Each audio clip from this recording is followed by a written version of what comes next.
यहाँ लोग अनेक पर जज्बा है एक, रगों में दौड़े खून जिसमें एक ही जुनून है।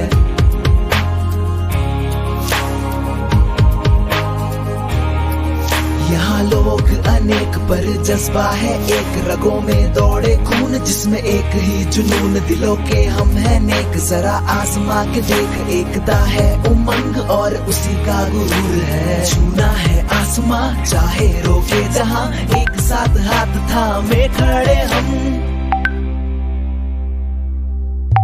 हम हैं एकत्र 3, 1, 4, 2, दुगना साहस दुगना जुनू, जब तक है सांसें साथ चलूं और साथ रहूं। हम हैं एकत्र 3,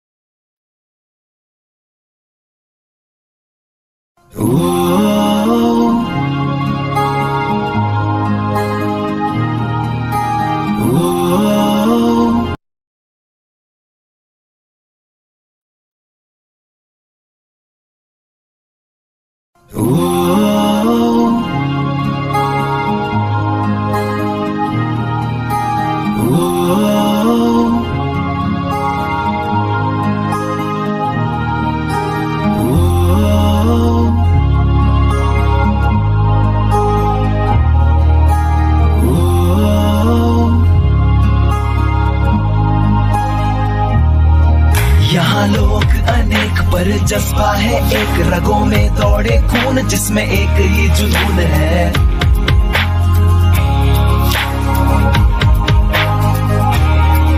यहाँ लोग अनेक पर जज्बा है एक, रगों में दौड़े खून जिसमें एक ही जुनून। दिलों के हम है नेक, जरा आजमा के देख, एकता है उमंग और उसी का गुरूर है। छूना है आसमां चाहे रोके जहां, एक साथ हाथ थामे खड़े हम हैं एकत्र 3, 1, 4, 2, दुगना साहस दुगना जुनू, जब तक है सांसें साथ चलूं और साथ रहूं। हम हैं एकत्र 3, 1, 4, 2, दुगना साहस दुगना जुनू, दम तोड़ने तक साथ रहूं, दिन रात रहूं।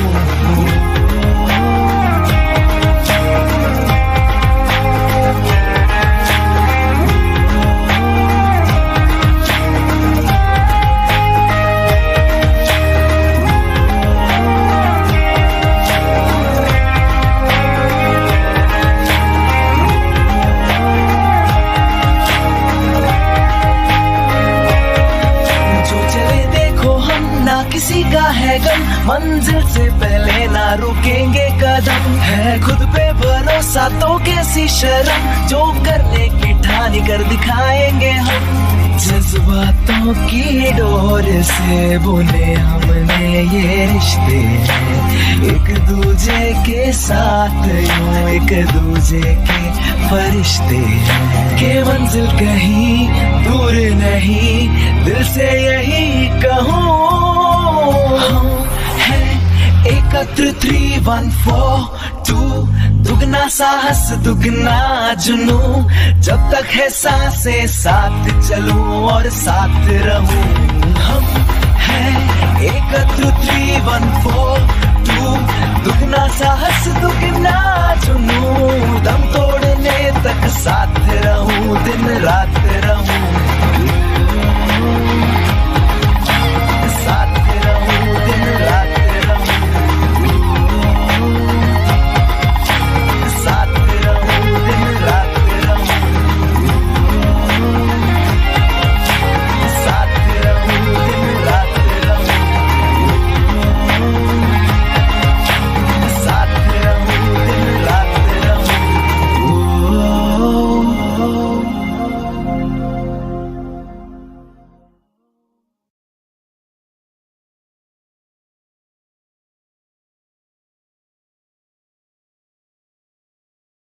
यहाँ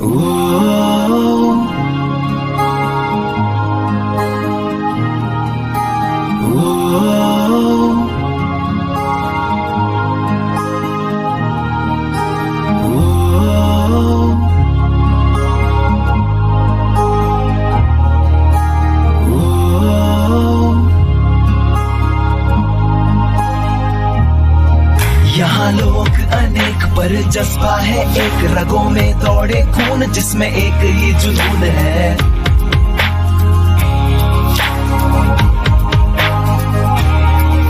यहाँ लोग अनेक पर जज्बा है एक, रगों में दौड़े खून जिसमें एक ही जुनून। दिलों के हम है नेक, जरा आजमा के देख, एकता है उमंग और उसी का गुरूर है। छूना है आसमां चाहे रोके जहां, एक साथ हाथ थामे खड़े हम हैं एकत्र 3-1-4-2, दुगना साहस दुगना जुनू, जब तक है सांसें साथ चलूं और साथ रहूं। हम हैं एकत्र 3-1-4-2, दुगना साहस दुगना जुनू, दम तोड़ने तक साथ रहूं, दिन रात रहूं।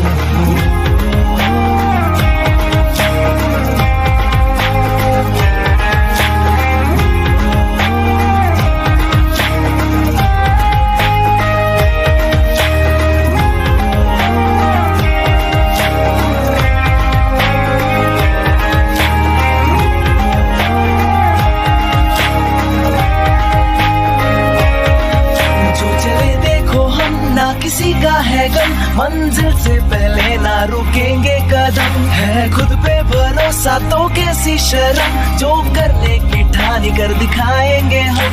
जज्बातों की डोर से बुने हमने ये रिश्ते, एक दूजे के साथ यूं एक दूजे के फरिश्ते, के मंजिल कहीं दूर नहीं, दिल से यही कहूँ। हम हैं एकत्र 3-1-4-2, दुगना साहस दुगना जुनू, जब तक है सांसें साथ चलूं और साथ रहूं। हम हैं एकत्र 3-1-4-2, दुगना साहस दुगना जुनू, दम तोड़ने तक साथ रहूं, दिन रात रहूं।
जज्बा है एक, रगों में दौड़े खून जिसमें एक ही जुनून है।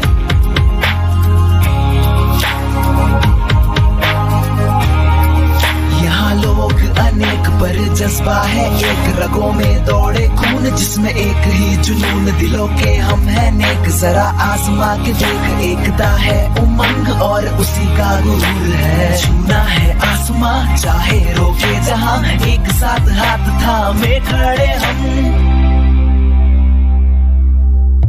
हम हैं एकत्र 3-1-4-2, दुगना साहस दुगना जुनू, जब तक है सांसें साथ चलूं और साथ रहूं। हम हैं एकत्र 3-1-4-2, दुगना साहस दुगना जुनू, दम तोड़ने तक साथ रहूं, दिन रात रहूं।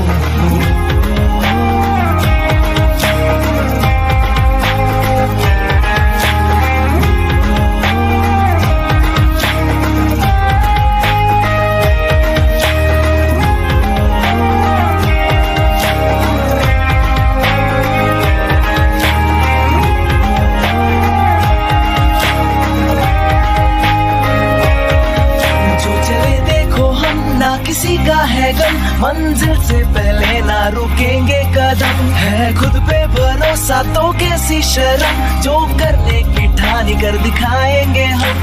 जज्बातों की डोर से बुने हमने ये रिश्ते हैं, एक दूजे के साथ यूं एक दूजे के फरिश्ते हैं। के मंजिल कहीं दूर नहीं, दिल से यही कहूँ, हम हैं एकत्र 3-1-4-2। दुगना साहस दुगना जुनू, जब तक है सांसें साथ चलूं और साथ रहूं। हम हैं एकत्र 3-1-4-2। दुगना साहस दुगना जुनू, दम तोड़ने तक साथ रहूं, दिन रात रहूं, साथ रहूं, दिन रात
जज्बा है एक, रगों में दौड़े खून, जिसमें एक ही जुनून है।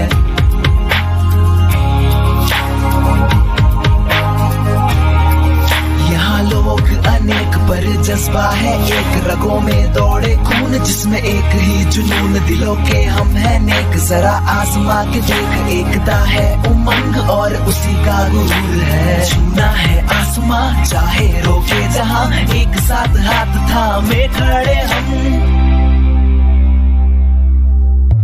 हम हैं एकत्र 3-1-4-2। दुगना साहस दुगना जुनू, जब तक है सांसें साथ चलूं और साथ रहूं। हम हैं एकत्र 3-1-4-2। दुगना साहस दुगना जुनू, दम तोड़ने तक साथ रहूं, दिन रात रहूं।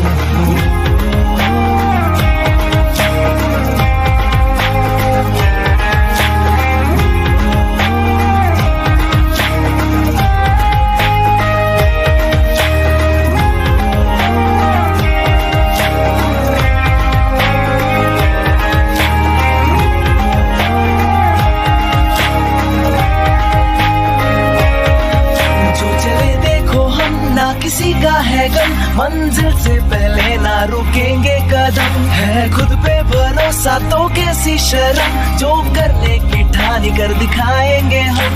जज्बातों की डोर से बुने हमने ये रिश्ते हैं, एक दूजे के साथ यूं एक दूजे के फरिश्ते हैं। के मंजिल कहीं दूर नहीं, दिल से यही कहूँ, हम हैं एकत्र 3-1-4-2। दुगना साहस दुगना जुनू, जब तक है सांसें साथ चलूं और साथ रहूं। हम हैं एकत्र 3-1-4-2। दुगना साहस दुगना जुनू, दम तोड़ने तक साथ रहूं, दिन रात रहूं, साथ रहूं, दिन रात रहूं, साथ रहूं, दिन रात रहूं, साथ रहूं, दिन रात रहूं, साथ रहूं, दिन रात रहूं।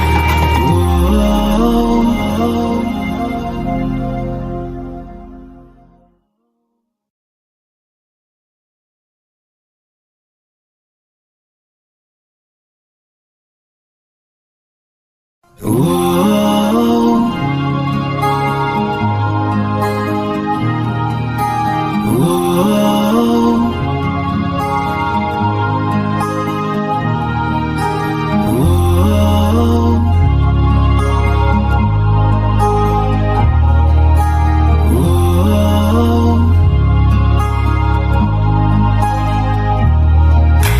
लोग अनेक पर जज्बा है एक, रगों में दौड़े खून जिसमें एक ही जुनून है।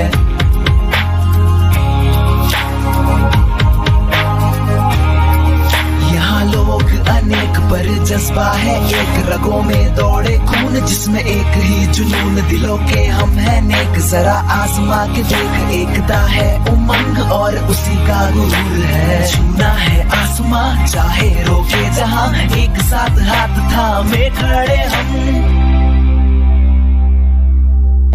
हम हैं एकत्र 3-1-4-2, दुगना साहस दुगना जुनू, जब तक है सांसें साथ चलूं और साथ रहूं। हम हैं एकत्र 3-1-4-2, दुगना साहस दुगना जुनू, दम तोड़ने तक साथ रहूं, दिन रात रहूं।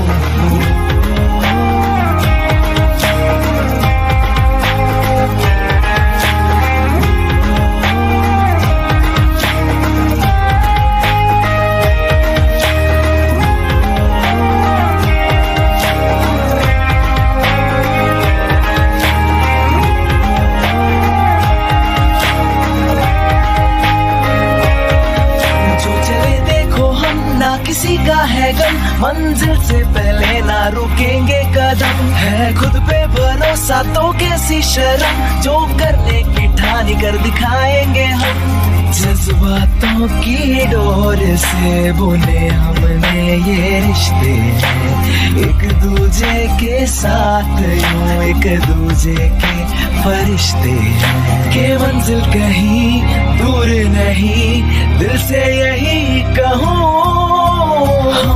है एकत्र 3-1-4-2, दुगना साहस दुगना जुनू, जब तक है सांसें साथ चलूं और साथ रहूं। हम हैं एकत्र 3-1-4-2, दुगना साहस दुगना जुनू, दम तोड़ने तक साथ रहूं, दिन रात रहूं। साथ रहूं, दिन रात रहूं, साथ रहूं, दिन रात रहूं, साथ रहूं, दिन रात रहूं, साथ रहूं, दिन रात रहूं।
Good evening, everyone. Welcome to Next Think Tank 2021-2022, organized by Rotaract Club of Navi Mumbai Industrial Area, along with Rotaract Club of D.Y. Patil, University School of Management.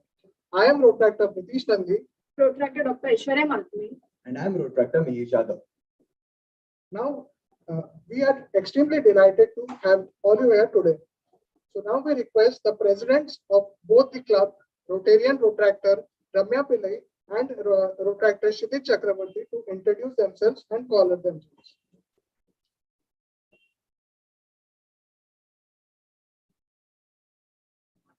Okay, hi guys, this is Rotarian Rotractor Ramya Pillai here. I now call my sergeant at arms, Rotractor Ram Chahande.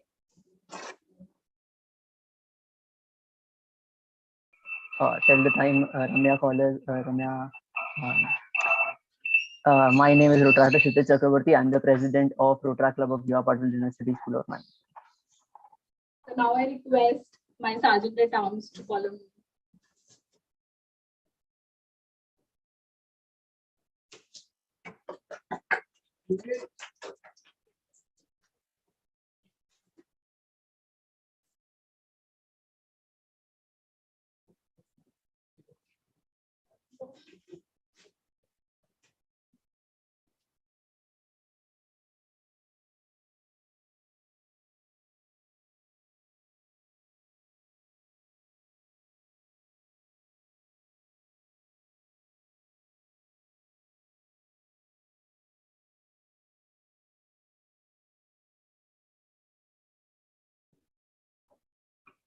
Kshitij, you there? I am. Next think tank, call to order.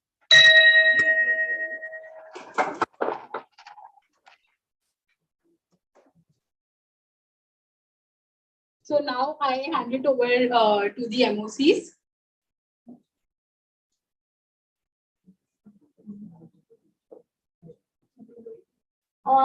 I would request everyone to stand up for the national anthem.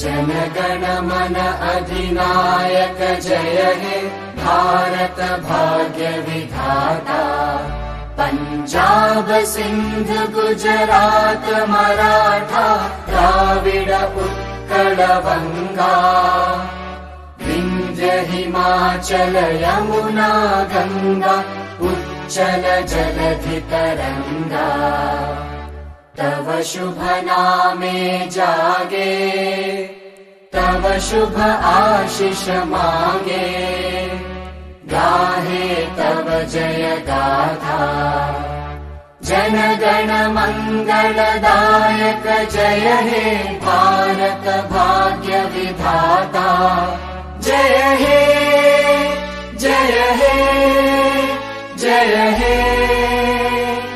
जय जय जय जय हे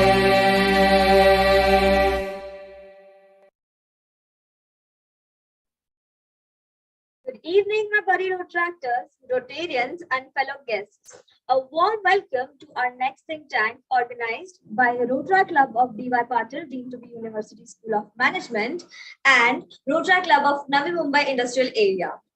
Next think tank is a forum organized by Rotaract clubs in Rotaract District 3142, where the leaders and inspirational figures speak about their journey to inspire young minds by guiding them towards success.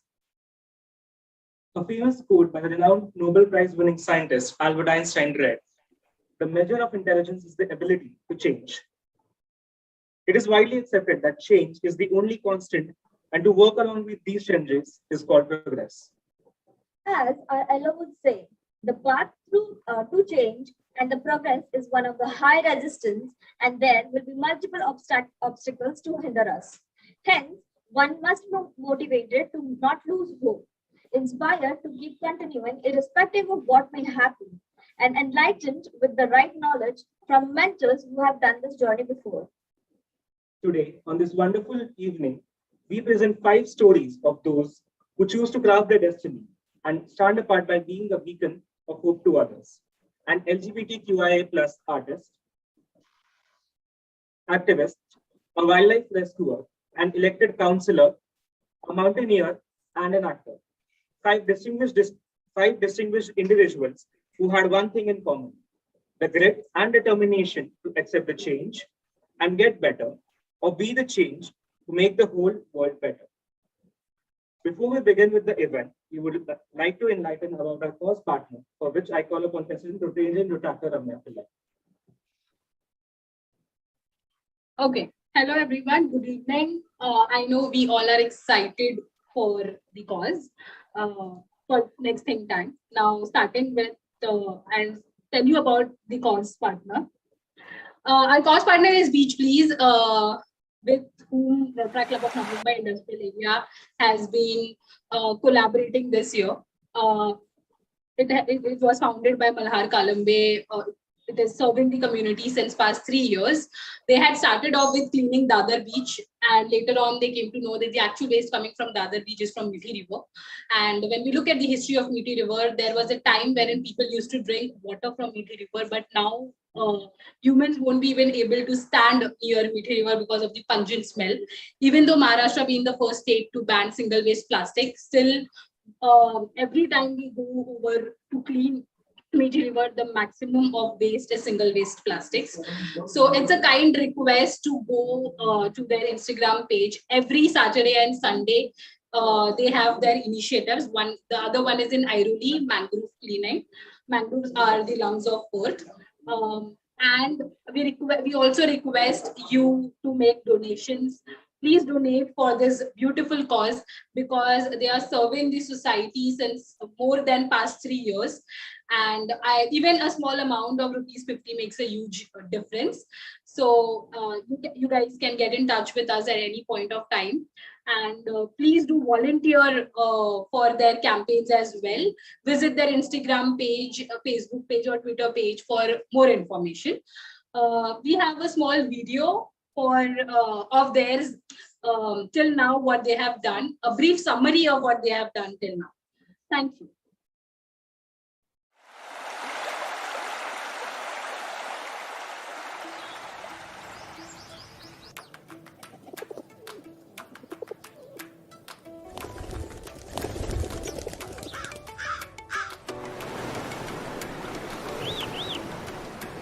My primary aim is to clean up the ocean and not beaches, but we need to start up with something, so we started with the beaches. So there is a lack of belonging towards our beaches, towards our nation, that the citizens think that it is not their duty, it is the duty of the corporation, but I think it's a collective effort. I had a conversation with my mother regarding the beaches in Mumbai. She was the one who initiated and she was the one who motivated me to start this whole initiative. We wanted some name that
So with that, we the MOCs of the evening, Rotaract Bhavik Deshmukh, Protractor Harish Sir, Protractor Prisha Gohil, and Protractor Shruti Vatya. And we would like to move towards our first speaker of the evening. Over to you, Shruti. Our first speaker for today is Abhirup Kadam. Abhirup has been rescuing snakes ever since he was 3 years old, making him India's youngest savior. He has dedicated his life in conserving wildlife and spreading awareness about them.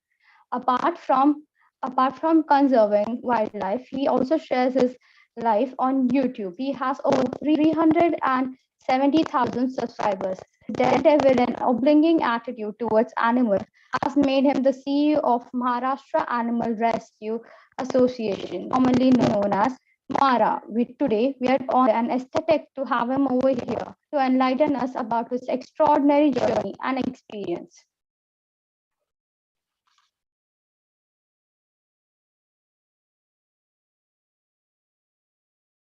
Now, I would like to call.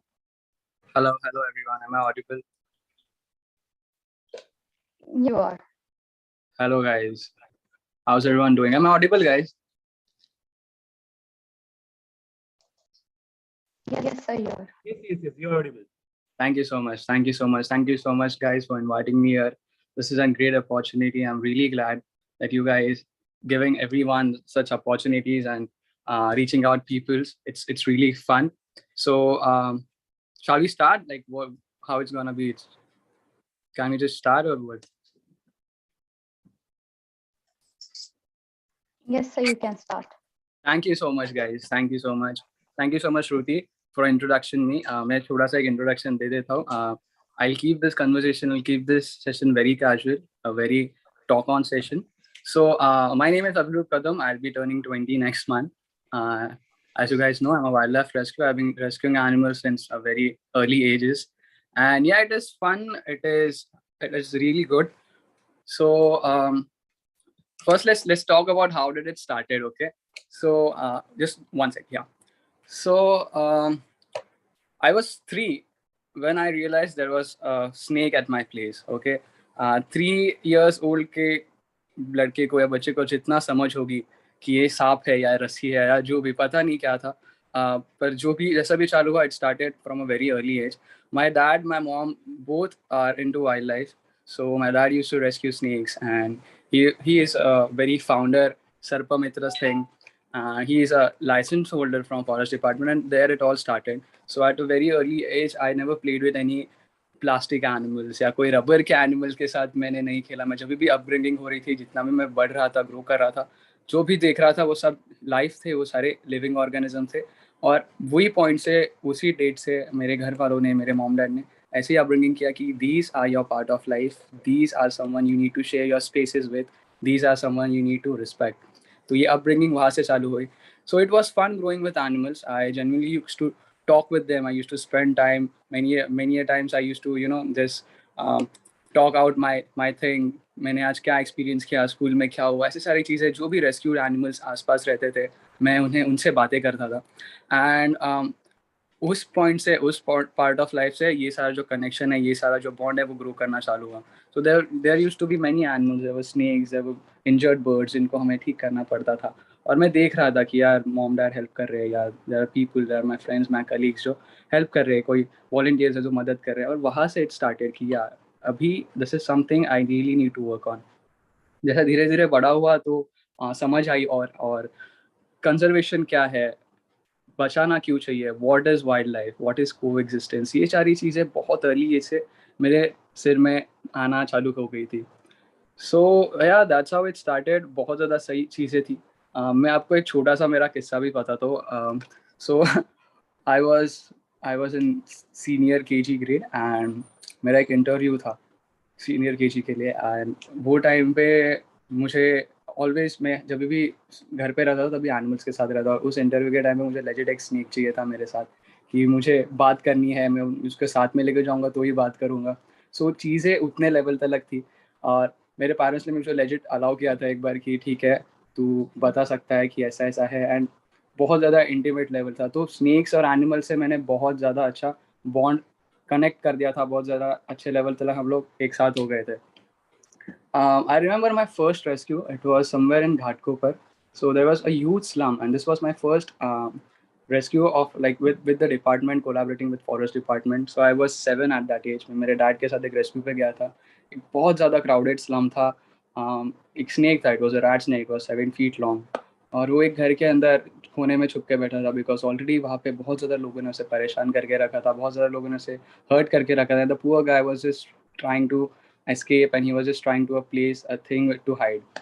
So he got a nice place. उसको एक छोटा सा scrub वगैरह मिल गया, सब चीज़ें थी, materials all around. वहाँ पे नीचे जाके स्लम्प के अंदर एक छुप गया था. मैं यूजुअली जब मैं रेस्क्यूज पे जाता था डैड के साथ, तो I wasn't allowed to directly approach the snake on the rescue because बहुत बार एनिमल्स के जो माइंडसेट रहते हैं वो रेस्क्यू के टाइम पे बहुत अलग रहते हैं. तो I wasn't allowed at that age. ठीक है, मैं बस असिस्ट करने जाता था. So उस दिन मैं रेस्क्यू पे असिस्ट करने ही गया था, but suddenly the snake was right in front of me and my dad wasn't able to reach out the snake and I just grabbed it because it was a non-venomous snake, it was a rat snake, and boom, there it all started. It was my first rescue. I was 7 years old and तभी से बहुत सारी चीज़ें बदलने लगी. तभी के rescues और अभी के रेस्क्यूज के अंदर बहुत ज़्यादा फर्क है. At that time there was a big hullabaloo in public कि यार 4 फुट के लड़के ने 7 फुट का सांप पकड़ा है and all that stuff, you know. So मेरे लिए वो बहुत ज़्यादा नॉर्मल हो रहा था and I was still trying to express, still trying to say people कि ये बहुत ज़्यादा नॉर्मल है. आपके घर के अंदर सांप नहीं आया है, सांप आपके घर के अंदर, आप सांप के घर के अंदर आए हो. ये सारी चीज़ें लोगों को समझाना, उस मेंटालिटी से लोगों को बाहर निकालना, ये बहुत ज़्यादा डिफिकल्ट होता है. But it was fun. ये जो जर्नी अभी से आ रही है, ये जो जर्नी के अंदर मैं हूँ अभी भी, ये बहुत ज़्यादा फन है. सो आई केम अक्रॉस मैनी पीपल्स. एक रिसेंटली एक रेस्क्यू में मैं गया था. So it was 3 a.m. at night. Me and one of my colleague Priyansh was on the rescue. और रात को 3:30 को उनके घर के अंदर एक स्नेक आया था. And yeah, we were just coming back after relocation. Snakes वगैरह कुछ एनिमल्स से उनको रिलोकेट करके मैं जस्ट वापस घर पे आ रहा था. 3:30 को कॉल आया. We just reach out this place. 3:30 को जब मैं उस जगह पे पहुंचा उनके घर के अंदर, that guy was asking me कि अरे आप सांप ऐसे ही पकड़ोगे इस लाठी से? Like yeah sir, like where is it, just show me. तो द गाय सेड कि अरे आपने पुंगी वगैरह नहीं लाया, आपके पास माला वगैरह ऐसा कुछ नहीं है. So he freaked out man. So it was 3:30 AM at night and लोग आपको ऐसे सवाल कर रहे हैं. So it was really a different thing. But still ऐसे सारी चीज़ें, ऐसे सारे मिसकंसेप्शन, ऐसे सारी मिसबिहेव मिथ्स, आप जो भी बोलोगे, वो अभी भी सोसाइटी के अंदर, अभी भी लोगों के अंदर है. That's what my 99% of work is. Rescuing animals, rescuing snake is just 1% work of my organization, of me. Rest 99% is to create awareness among people and to teach them how to coexist. तो जब भी ये word coexist आता है, वहाँ पे बहुत सारी चीज़ें लोगों के अंदर दिमाग में आती है कि अरे यार coexist मैंने की क्या, मुझे मेरे घर के अंदर एनिमल्स रखने हैं या मुझे सांपों के साथ खेलना है. और so it's not about that. Coexist simply means कि आपको उनकी जगह उन्हें देनी है और अपनी जगह के अंदर हमें रहना है. That is very simple. आप सभी लोग वो चीज़ें आराम से कर सकते हो. और ऐसी चीज़ें लोगों के अंदर अभी भी है. लोगों के अंदर बहुत ज़्यादा मिथ्स है. पूछते रहते हैं कि यार सांप दूध पीता है क्या, उसको कान होता है. सो या ऐसे बहुत सारे मिथ्स है जिसके ऊपर हम लोग अभी भी वर्क करते हैं और we are still struggling to wash people's brain and which is the main thing we are doing and which is little kind of difficult because आप एक एनिमल को समझा सकते हो, आप उसको हैंडल करके उनसे कनेक्ट करके आप उसे समझा सकते हो कि खतरा नहीं है. पर आप एक इंसान को नहीं समझा सकते हो बिकॉज एक इंसान ऐसी प्राणी है जो सारे प्राणियों में बहुत ज़्यादा डेंजर है और वो किसी की सुनता नहीं है, अपनी मन की करता है. सो हर एक का मोटिव, हर एक का पर्सपेक्टिव वाइल्ड लाइफ को देखने का बहुत ज़्यादा अलग है. ठीक है, बहुत ज़्यादा ऐसे भी लोग हैं जिनको वाइल्ड लाइफ के लिए काम करना है, जिनको सीखना है कि क्या है, मुझे एनिमल्स को हेल्प करना है. So they just go out, they try feeding animals, they try feeding wild animals. बहुत सारे लोग हैं. हम लोग ने भी कहीं ना कहीं कभी ना कभी भी, हम लोग अगर हम CSC से अलीबाग वगैरह जा रहे हैं जेटीज़ वगैरह पे, तो हम लोग ने बहुत बार सी गर्ल्स को खाना खिलाया है. या हम लोग कभी लोनावला साइड जा रहे हैं या पुणे साइड जा रहे हैं तो बहुत बार हम लोग ने मंकीज़ को खाना दिया है. तो ये जो फीलिंग है कि हमें किसी एनिमल को हेल्प करनी चाहिए, इसके लिए हम सब आपको बहुत ज़्यादा अप्रिशिएट करते हैं. बट ऐसे अगर आप किसी वाइल्ड एनिमल को फीड करते हो, ऐसे आपके वाइल्ड एनिमल्स को फीड कर रहे हो, बर्ड्स को फीड कर रहे हो जो कि नेटिव नहीं है यहाँ के. जो the seagulls are not native to India, they are the migratory birds. सो माइग्रेट करते करते आते हैं. और अगर आप माइग्रेटरी बर्ड्स को, यूरोप के बर्ड को यहाँ पे आके अगर आप गाठिया खिला रहे हो या वैसे कोई ऑयली चीजें खिला रहे हो, so it's not gonna work. So there are hundreds of seagulls die each year due to all this stuff. ठीक है, बॉम्बे के बीचेस के ऊपर इतना कचरा है कि अगर हम कोई सीगल को डिसेक्ट करेंगे, एक हम लोग एक फ्रेंड है, उसने एक रिसर्च वर्क किया था 2011 में. So we just collected samples of the seagulls which were dead, or with forest department and all the authorities. जब भी हम लोग ने उसे डिसाइड किया, जब भी हमको समझा कि उसके अंदर क्या था, there were literally plastic can, there were tar, there were plastic caps, there were copper wires and every stuff like that. तो एक बर्ड के पेट के अंदर ऐसी सारी चीज़ें जाना is very wrong, and I guess Bitch Please is doing a very great opportunity. They are really doing very great. So I really support every one of y'all. So the main concern about saying all this कि feeding a wild animal doesn't make you an animal lover. आप अगर कोई animal को feed कर रहे हो, अगर आप जंगल के एनिमल को आके फीड कर रहे हो, तो वो एनिमल कहीं ना कहीं कोई ना कोई पॉइंट पे आप पे डिपेंडेंट होता है. तो अगर आपने कभी भी कोई मंकीज को ऐसे जाते समय फीडिंग वगैरह दिया है, तो उसके दिमाग में यही चलेगा कि मुझे यहाँ से बहुत इजीली फूड मिलता है, मैं बहुत इजीली यहाँ पे खाना खा सकता हूँ, तो मैं हर बार हाईवे के पास आऊँगा और मुझे कोई ना कोई खाना दे देगा. इस चक्कर में there are more than hundreds of monkey die every year in road accidents. वो ये सारे ऑयली खाना खा के, चिप्स खा के and you know what not, ये सारे खा खा के वो ओबेसिटिक हो जाते हैं, उन्हें क्लाइंब करने को डिफिकल्टीज होती है. मंकी एक ऐसी एनिमल है जिसको, इंसानों को जो बीमारी होती है वो सारी बीमारी मंकीज को होती है. अगर आपको खांसी, आपको निमोनिया है, लूज मोशन जैसी सारी बीमारी मंकीज को होती है. So it's very similar. So I just say you guys कि अगर आपको वर्क करना है, अगर आपको एनिमल्स के लिए काम करना है, वाइल्ड एनिमल्स के लिए स्पेशली काम करना है, तो आप कोई अच्छी ऑर्गेनाइजेशन को कनेक्ट करो, आप डिपार्टमेंट को कनेक्ट करो, डू इट एथिकली, एक सोच लेके काम करो. Just feeding any random animal, wild animal is not the word. So yeah it's going great. And बहुत सारे ऐसे किस्से हैं. आई गेस मेरे पास टाइम बहुत ही ज़्यादा कम है, सो अगर मैं शुरू हो गया तो बहुत कुछ बात कर सकेंगे. या एक second. So yeah, I'm really sorry. So there are many people यार जो मुझे वापस बोलते हैं कि यार I'm in 12th grade, I'm in 10th grade, मुझे वाइल्ड लाइफ के लिए काम करना है, मुझे क्या एजुकेशन परसीव करना चाहिए. So बहुत सारे लोगों को अभी तक ऐसे ही लगता है कि veterinary science is the only field in which we can genuinely work, और ऐसे इसके आगे वाइल्ड लाइफ के लिए कोई स्कोप नहीं है. तो let me tell you all guys कि wild life in India, wild life के अंदर अगर आपको करियर करना हो, there are many scope. You can do photography, you can get into research fields, it is very vast. You can get into herpetology, आप taxonomy में जा सकते हो. there are many fields. Just don't back off. इसके कारण बहुत सारे लोग, बहुत बड़ा यूथ का एक ग्रुप है जो बैक ऑफ हो जाता है वाइल्ड लाइफ से और उसको बस एक हॉबी तक करके ही रखता है. But let me tell you guys कि वाइल्ड लाइफ को आप एक मेन स्ट्रीम करियर करके भी सोच सकते हो. For sure, you just need to do little research and there are many institutes, there are many places जो ऐसे सारे एजुकेशंस आपको दे रही है, मेनी कॉलेजेस वैसे सारे आपको एजुकेशंस दे रही है. Just try finding it, don't lose your interest, don't lose your hope and stay wild, stay connected with wild life. It's really great. बहुत बड़ी फील्ड है, चेंज लाना है इंडिया के अंदर. जीरो से शुरुआत की है, लिटरली जीरो से शुरुआत की है. मतलब अभी भी अगर कोई लोग हमें पूछते कि तूने पुंगी नहीं लाया है स्नेक रेस्क्यू के लिए, तो आप समझ सकते हो कि कितना काम करना बाकी है.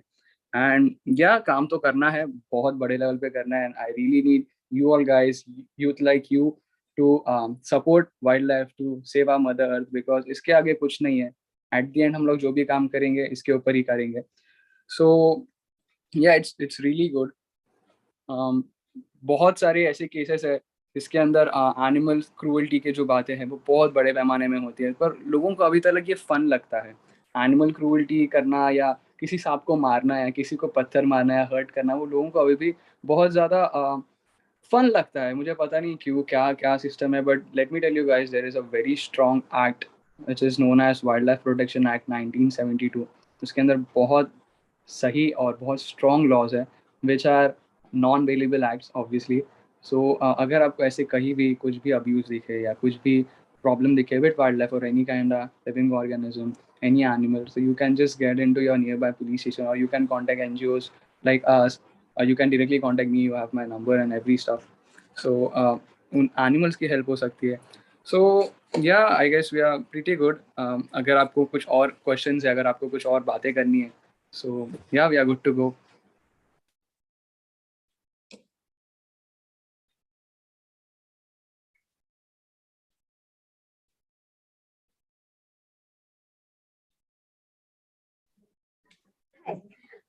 So, wow, that was quite a journey you had. It really made an incredible and enduring impact on me and everyone present here. So now we would like to ask you a few questions. So my first question to you is, did you ever get scared of any animal at any point in your life? So as I said, guys, I am with animals since the age मुझे वो चीज़ को animal बोलते हैं वो या उस चीज़ को सांप बोलते हैं इसकी भी समझ नहीं थी. Let me tell you guys, when my mom was pregnant, she was handling animals, she was handling snakes and all. तो जो upbringing हुई है तभी से वो point से आई है और डर बचपन से ही नहीं था. डर नहीं बोल सकते बट रिस्पेक्ट था. हम अपने टीचर्स को डरते हैं इसका मतलब ये नहीं कि हम we are scared of them, we just respect them. So वो वाली चीज हर एनिमल के अंदर है, हर लिविंग ऑर्गेनिज्म के अंदर है. वो वाला डर हमेशा रहना चाहिए, विच इज अ गुड डर आई गेस. सो यस, वो वाला डर वाला पार्ट श्योरली है. Great. So the next question for you is: have you ever have you got bitten by any wildlife animal? And if yes, what are the necessary steps you took to recover? Okay, so yeah, it was a really worst scenarios in my life because again accidents are part of life. So there is a small story I will shortly like to tell you guys. I was in my HSC, I was in my 12th grade and it was my last paper going on. It was pre lockdown sessions. So मेरे exam को थोड़ा सा time था, बीच में 2-3 दिन holidays थी और next day पे मेरी एग्जाम थी. So I was still attending calls free times में. अगर कुछ रेस्क्यूज है कुछ भी रहेगा तो I use to attend calls.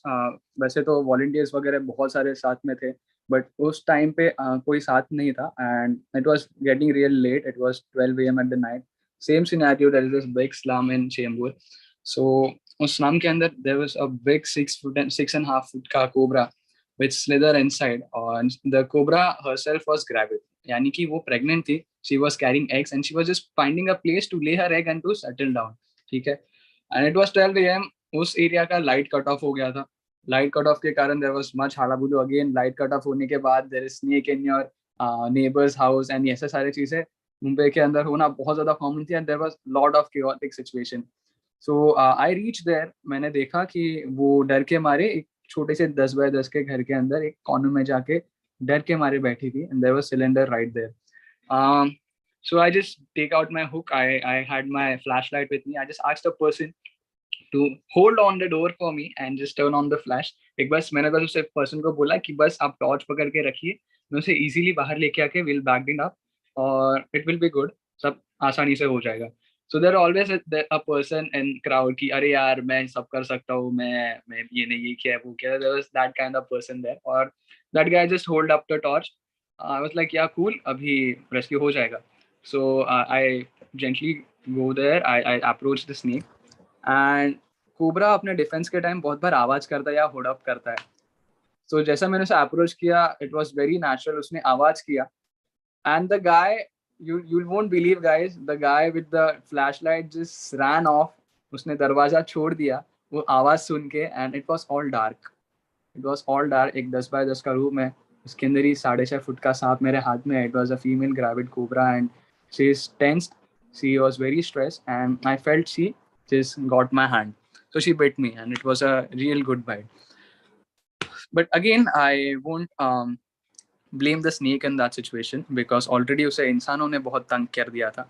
So I gently took her off. I bagged her inside, went to the hospital. Now moving on to the main part कि snake bite होने के बाद क्या करना है. सो देयर अभी भी majority of people in India in Mumbai itself जिनको अभी भी कोई भी एरिया के अंदर सांप काटता है या ऐसा कुछ होता है तो दे टेक पीपल टुवर्ड्स मांत्रिक और एनी बाबा और एनी पीपल लाइक दैट. या देयर आर स्टिल पीपल. सो ऐसे सारी चीज़ें नहीं करना है तो करना क्या है. बहुत सारे लोग बॉलीवुड के अंदर से इन्फ्लुएंस हो जाते हैं कि अरे सांप काटा है. मैंने तो देखा है यार नागिन पिक्चर में श्रीदेवी नागिन थी और किसी को सांप काटा तो दे यूज्ड टू शक एंड स्पिट इट आउट. या बहुत बार लोग बोलते हैं कि हम लोग काट देना चाहिए या हमें पॉट ट्राइनिकॉट मारना चाहिए या बांधना चाहिए कुछ. तो these are in the protocols guys. Listen very very carefully. If you anyway, anytime get bit by a snake, you just need to stay calm. That's the first step of the first aid.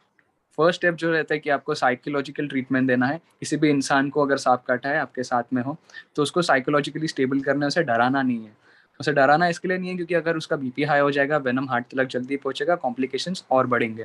ठीक है, उसे बिल्कुल stress out नहीं करना है, उसे chill रखना है. उसको बस बोलना है कि डोंट वरी, हम आपको हॉस्पिटल लेके जाएंगे, हॉस्पिटल में सब ठीक हो जाएगा, स्नेक बाइट के अंदर कुछ नहीं होता है. Just giving positive vibes, just काम हिम. उसको बस बैटमेंट दो, ईजी रखो.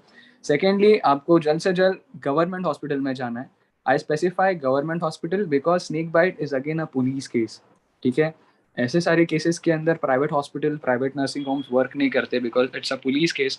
और गवर्नमेंट हॉस्पिटल्स के अंदर अच्छा खासा एक्सपीरियंस रहता है लोगों के पास कि आप वेनम के जो केसेस है या ये जो टॉक्सिसिटी वाले केसेस है, गवर्नमेंट हॉस्पिटल के अंदर regular patients coming in.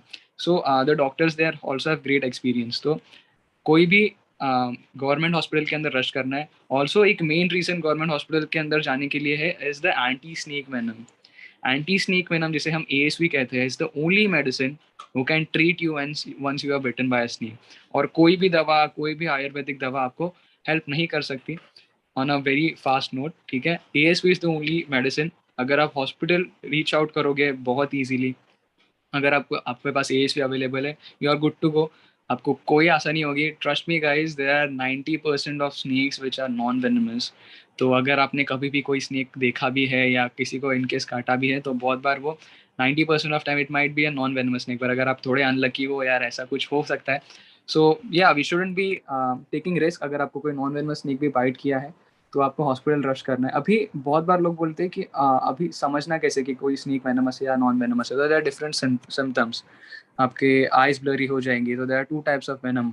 One is known as the neurotoxic venom. तो न्यूरोटॉक्सिक वेनम के अंदर आपके आइज ब्लरी होती है, आपको चक्कर आती है, आप बोल नहीं पाते हैं, जबान भी होता है. हीमोटॉक्सिक वेनम के अंदर ऐसा होता है कि आपका जो वुंड है वो सूज जाता है एंड ब्लड फ्लो ज़्यादा बढ़ता है.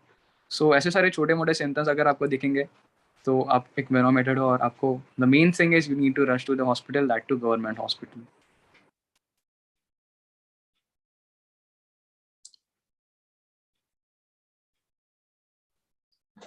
Thank you for your knowledge.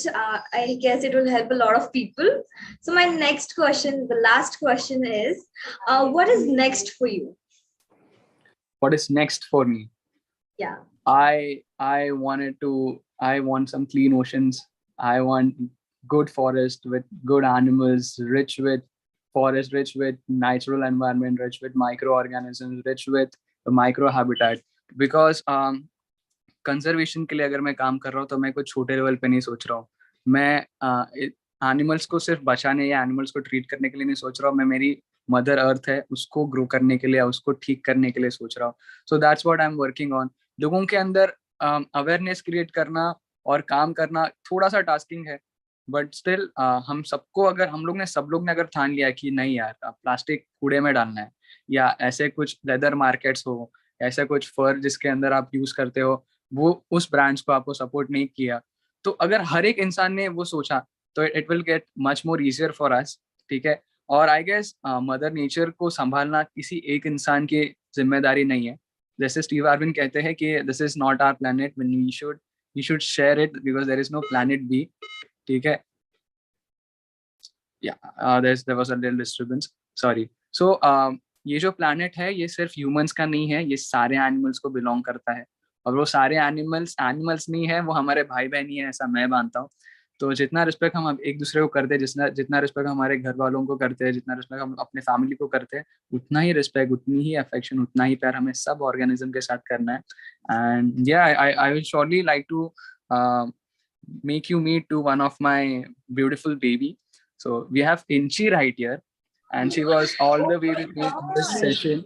Yeah, he was all the way with me in this session, and he was hearing you guys. So Inchi is a ball python, and he is almost 3.5 feet long. So yeah, you can surely keep reptiles in India unless and until they are non-native. तो आप कोई भी Indian animals को, parrots को, कोई भी wild life को आप उसको रख नहीं सकते हो, बट आप श्योरली एक्सोटिक स्पीसीज रख सकते हो, जैसे कि इंची है. सो इंची is a ball python and he is native to South Africa, and they are worldwide very famous snake pet. So he is almost 3.5 feet long, and he is almost 4 years right now. He's very beautiful, a puppy dog, and yeah, he is setting a great example of human animal bonding. बहुत सारे लोगों के अंदर इसने hobby जगाई है, and I use them for rescue sessions, बहुत सारे एजुकेशनल पर्पसेस के लिए. सो बहुत जो बच्चे हैं, बहुत सारे लोग हैं, वो अच्छे तरीके से इन्फ्लुएंस हो जाते हैं. उनको समझता है कि यार स्नेक्स भी है, ये भी उतने ही प्यार डिजर्व करते हैं, ये भी उतनी ही काम रहता है, and they won't hurt you unless and until you hurt them. So yes, even Inchi is helping me in all this stuff. So yeah, I'm really very glad to for every one of y'all you just invited me, and थोड़े चार शब्द सुन लिए मेरे. मुझे पता है मैं बहुत ज्यादा वास्ट बात करता हूँ, बट या वाइल्ड लाइफ एक ऐसी पार्ट है, कंजर्वेशन एक ऐसी पार्ट है जिसको आप बस 20 मिनट में एक्सप्लेन नहीं कर सकते हो. So it's really big. But anyways guys, I am really glad आपने मुझे इनवाइट किया है, आपने थोड़ा सा सुना. आई होप आपको थोड़ा सा कुछ तो अगर नॉलेज मिला रहेगा, अगर आपने थोड़ा सा कहीं ना कहीं आपको आपके दिल को लगा रहेगा कि आपने हमें बचाना है, अपने नेचर को सेव करना है, कंजर्वेशन करना है. सो या well and good. I think वही मेरा मोटिव था आज के लिए. So thank you so much guys for inviting me. It's real glad, and yeah, much love. More power to you. Thank you for your presence and time. Guys, if you want to follow, if you want to know more about Abhirup, you can follow his social media accounts. Thank you very much, Abhirup. Thank you guys. Thank you so much.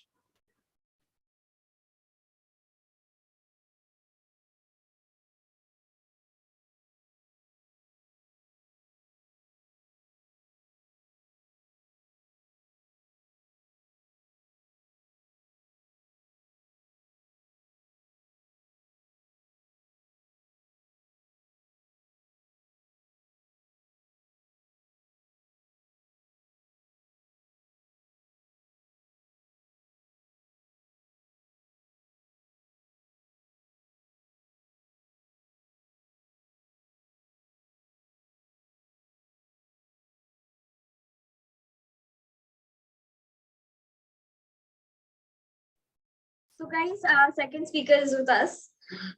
So our second speaker is Harish Iyer. Harish Iyer is a well-known equal rights activist who has worked on a number of socio-cultural events. Harish Iyer was one of the most vocal proponents of the decriminalization of homosexuality in India. He was one of the people to move Indian Supreme Court to decriminalize homosexuality. In August 2018, the National Human Rights Commission appointed Iyer to the core group on LGBTQA plus issues. He appeared in prominent TV shows like Satyamev Jayate, NDTV's popular talk show We the People, Richard Anirudh's Hindi talk show Zindagi Live, and multiple TED Talks and many more to raise awareness of the plight of the LGBTQIA plus community. He is widely appreciated for his contribution to campaigns that support the interests of LGBTQIA plus communities, women, children, and survivors of child sexual abuse. He is also recipient of 2015 Karmavir Puraskar. The Guardian named Iyer in the list of 100 most influential LGBTQIA plus people in the world. He is one of the 10 individuals to be awarded the Zindagi Life Award for his work in creating awareness on child sexual abuse. Throughout his life, Harish has inspired us to stand up and fight for our rights. And we would love to welcome him to inspire us to never quit. Over to you, sir. Thank you. Thank you so much. It's a hard thing to follow after Abhirup. If Abhirup is still there, I just want to tell him that I love him. I love animals more than human beings. And I love men more than women. I mean, not really. I'm a feminist. I'm really a feminist. So one of the things that I wanted to speak about today is the fact that we have this habit of looking at everyone in a. Are you able to hear me? Yeah. We have the habit of looking at everyone as a monolith. We always look at people as either heterosexual or homosexual, either man or either woman. So we are given options of two, right? We look at everything in the binary. We look at options of two and we choose one amongst the two. But the truth is that life is special because life is myriad in its variety. There are different forms of sexualities. You can fall in love with anybody. Your gender could be anything. Your sex also is not just the binary sex that we speak about. It's not just male and female. So when you speak about sex, it could be male, female, or intersex. When you speak about gender, it could be you could be a man, a woman, a trans man, a trans woman. You could be gender fluid. And life is all about understanding that there is nothing that exists in pairs of two. There is variety in everything. And this is a part of nature. This is a part of who we are in totality. So I'm good. It's good that I'm following Abhirup, because what I'm going to speak about is not something that's away from nature. This is also nature. Homosexuality is found in more than 450 species of animals. Okay, and human beings are just one of the many species that it's common in. You know of gay penguins? Okay, Google up about gay penguins. You will know how they look after the young one also in a nice way. You can Google up and find out about gay dogs and gay cats. I think my cat is secretly gay at my house. I think, but मेरे वजह से वो बिल्ली मेरा बिल्ला gay नहीं बना है. I think that homosexuality doesn't spread. मैं अगर यहाँ के बात कर रहा हूँ, इसका मतलब ये नहीं कि आप लोग सब गे बन जाओगे या आप लोग सब लेस्बियन बन जाओगे या फिर एक रूम में ये छूने से नहीं फैलता. कोविड नहीं है ये. Okay, sexuality is not a virus, but if you know about somebody, if you know of stories of other people who happen to be from the LGBTQ community, it gets easier for you to come in touch with your truth, with your gender, with your sexuality. It becomes easier for you. कभी ये सोच के देखो कि अगर आप एक ही जन हो जो एक तरीके की सोच रखता है, आपके जैसा कोई नहीं है. There is absolutely no one who thinks like you, who talks like you, who loves like you, who dresses up like you. Imagine how lonely you would feel. Imagine how difficult you will feel. Like for instance, we all are sitting and giving talks. You have been standing. You're feeling lonely over there, aren't you? Right? So sometimes we just need to sit down now. Take a chair and sit down. Yeah, I'll do that. ठीक है, punishment नहीं है. So one of the things that we need to do is regularly update ourselves. In India, homosexuality has never ever been a crime. India में कभी भी homosexuality crime नहीं रहा है. What has been a crime is having sex against the order of nature, and that was not an Indian law. It was a law that came from the Britishers. The Britishers got the law, which was the Section 377 law, which basically criminalized any kind of sexual act which didn't involve the combination of a penis and a vagina. Okay, like the law actually prescribed something as natural and something that's unnatural. People thought that only having children is what is natural. Hey, can we hear it for her and the person who got you the chair? Thank you very much. Okay. So I think that it is important for us to realize that in India, it's never been illegal to be gay. It's never been illegal to be bisexual. It's never been illegal to be transgender.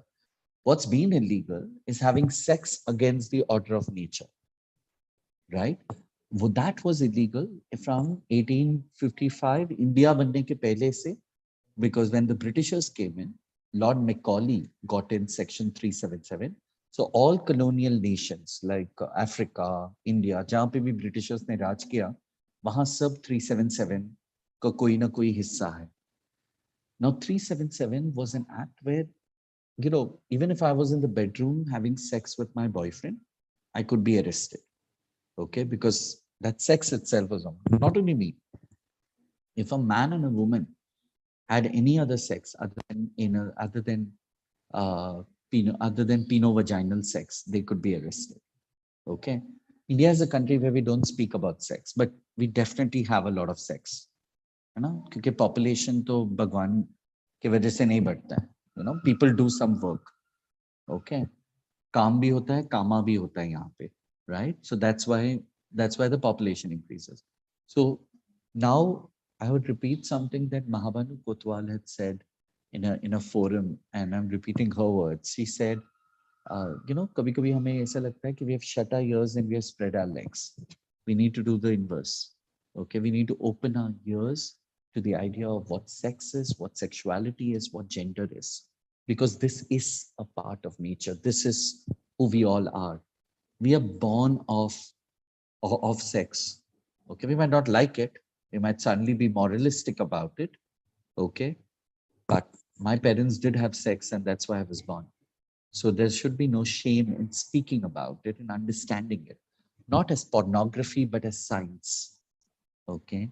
And it becomes extremely important for us to acknowledge that gender could be anything. It doesn't need to be like if my sex is male, if my nurse said that congratulations, it's a boy, and my sex is male, doesn't mean that my gender has to be masculine. Gender has to be a man. I could choose to dress up the way I want to dress up. I might have the money for an operation. I might not have the money for an operation. But irrespective of what's there inside my pants, what is there between my ears and what I feel, dil se mujhe kya lagta hai, mere dimag se mujhe kya lagta hai, that matters. So gender is here. Gender is not between your legs, right? Sex is between your legs. Sex assigned at birth is between your legs. What the nurse comes and says, she looks at a penis and she says, congratulations. She or he or they say, congratulations, it's a boy. They look at a vagina. They say, congratulations, it's a girl, right? So that is male, female, and intersex is sex. Gender is what I know I am. मुझे पता है मैं क्या, irrespective of what I have between my legs. And to understand that becomes extremely important for us. Unless we address the issue, we will not be able to address it. And we need to start speaking about sex, sexuality, and gender in schools, in colleges, in DY Patil. You have a medical college associated with you. It's important to speak about these things because it's not that तुम deny करने से ये नहीं होगा. तुम्हें पता है, recently there was a school student in Faridabad who actually lost his life, and the principal is behind the bars because the child faced homophobia and transphobia in the school that the child was studying. I don't want it. If there are principals and faculty members who are standing against this, I'm doing this for y'all. I don't want y'all to be behind bars. So get up and understand that this is the reality of life. How many lives should we lose for us to realize that sex, sexuality, and gender is not something that we should stop, that we should shy away from speaking about.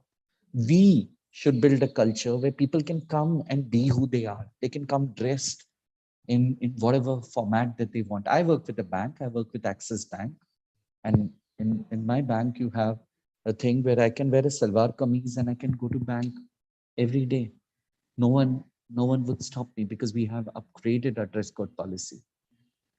So we need to build that salience, that understanding in people where we are able to open our minds and open our hearts to the idea that gender is not in the binary of male and female. Sexuality is not just homosexual and heterosexual. Sexuality is also a spectrum. And for us to understand that is important because people are dying. People are dying not because they are dying. People are dying because we are choosing to be ignorant about these things. And we are still hushing up issues and not speaking about it. तो ये करना है कि हमें closet से लोगों को बाहर निकालना है, मगर हमें नहीं निकालना है, हमें ऐसे वातावरण पैदा करना है जहां पे लोग खुली हवा में सांस ले पाए. क्योंकि दम घुटता है लोगों का जब उनको छुप के रहना पड़ता है, जब वो बोल नहीं पाते हैं कि मैं अगर अभिरूप से प्यार करूं, okay, which I'm already almost in love with him, right? I don't know his sexuality, but I mean, you can fall in love. दिल तो किसी पे भी आ सकता है ना. So I should not be shamed if I say so, right? Just as it's okay for you to fall in love with a guy, it should be okay for me to fall in love with a guy. And if people assume that that's wrong, they are the ones who need education. So yes, if there are college professors who need who are still of the belief, or there are people in various institutes who are of the belief, not just because this is going to be viewed by so many people, then please write to me. I will be more than happy to come to them and to have a one-on-one word with them. If they tell that they haven't met a queer student, then I would ask them, are you in Timbuktu? Are you from Mars or Uranus that you have not met a queer student? Because if they're human beings, if you deal with human beings may, queer human beings are also a part of anything. We are a part of 7 to 10% of any population is queer. If you have not met queer people, that means that you have been open enough that queer people have come and told you that they are queer. So it becomes important. I trust on each one of you students to build that culture that you will not bully somebody who comes and says that I want to dress up, I want to wear a lipstick and come today. I remember I had come to DY Patil to give a talk a while ago. And when we were doing the Zoom talk, a homophobic person had gotten into that. And I remember, I'll never forget for the rest of my life, that the students of the college stood up against homophobia and they got that person chucked out. And some of them reasoned with him. They didn't keep quiet. They reasoned with him. They explained to him, ये ठीक नहीं है करके, तुम जो कर रहे हो ठीक नहीं है. प्यार हर रंग का होता है और हर किसी को जीने का हक है, और भले ही तुम उसे मानो या ना मानो. The truth is that they have the right to live their life the way they wish to live their life. And it becomes important and imperative for us that we create an atmosphere so that they could not just live, but blossom with joy. Thank you. Thank you so much. Yes, sir, I do remember the session. I was a part of it and I really enjoyed it. And I was also one of them who, stood against that guy. So thank you for your knowledge and insight. I would like to ask a few questions. So my first question for you is, what inspired you to be a human rights activist? Nothing really. My own life. I think if your life doesn't inspire you, nothing else, right? What inspired me was my own life. I am a survivor of child sexual abuse. I'm gay myself. I have lived in the closet of shame. So it becomes imperative for me to hold the torch for other people so that they don't face the same trauma that I did. Okay. My second question to you is, how do you raise awareness about the LGBTQIA plus community? By coming to DY Patil College when they invite me.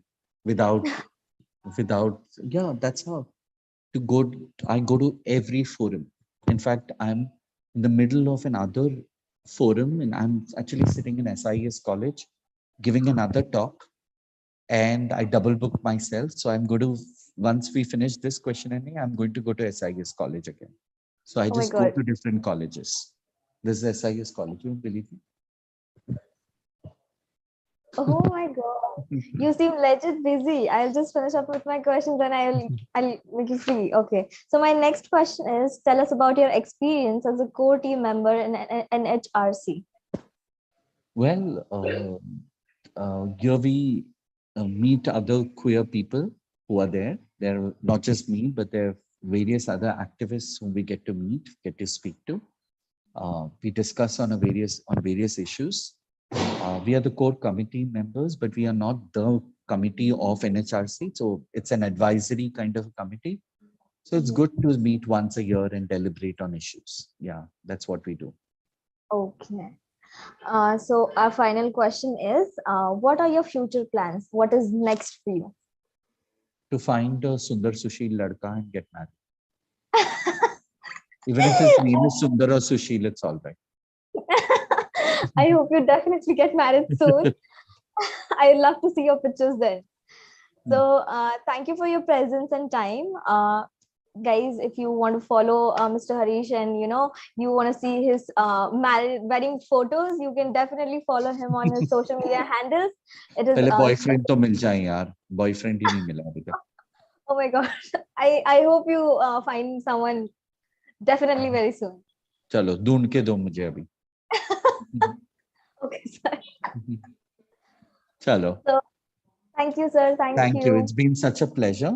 And thank you. Thank you for doing this. And thank you, DY Patil College, for always standing up for the tenets of equality, not just for inviting me, more so for inviting Abhirup.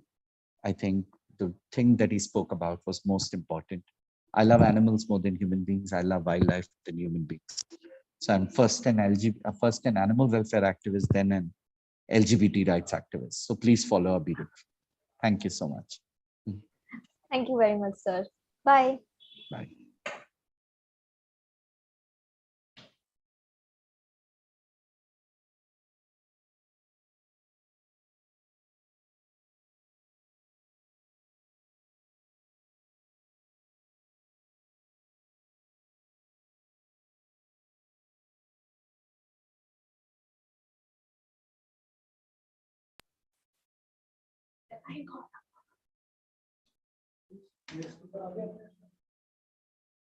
So now I call upon Rotractor Alan Soni for a special performance. Over to you, Alan.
Good evening, everyone. My name is Rotaractor Alim Suni, and I am the Sergeant at Arms of Rotaract Club of DY Patil, deemed to be University School of Management.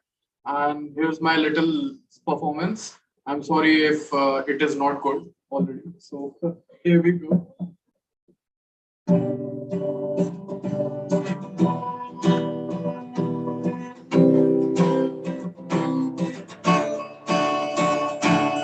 शाम सवेरे तेरी यादें आके दिल को मेरे यूं तड़पाती है। ओ सनम तेरी यादों की कसम,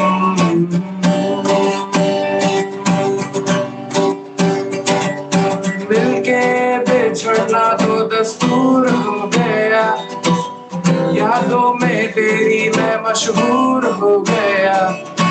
ओ सनम मोहब्बत की कसम, ओ आजा शाम हुई मुझे तेरी फिक्र ढूंढना गई, देख मेरी नजर आ जरा। ओ आजा शाम हुई मुझे तेरी फिक्र ढूंढना गई, देख मेरी नजर आ जाना। डूबा रहता हूँ आँखों में तेरी, दीवाना बन गया हूँ मैं चाहत में तेरी। डूबा रहता हूँ आँखों में तेरी, दीवाना बन गया हूँ मैं चाहत में तेरी। अब दिन गुजरते नहीं, रातें कटती नहीं, तस्वीर से बात बनती नहीं। हो आजा ये कबीरा मान जा, ये फकीरा मान जा, आजा तुझको पुकारे तेरी परछाइयाँ।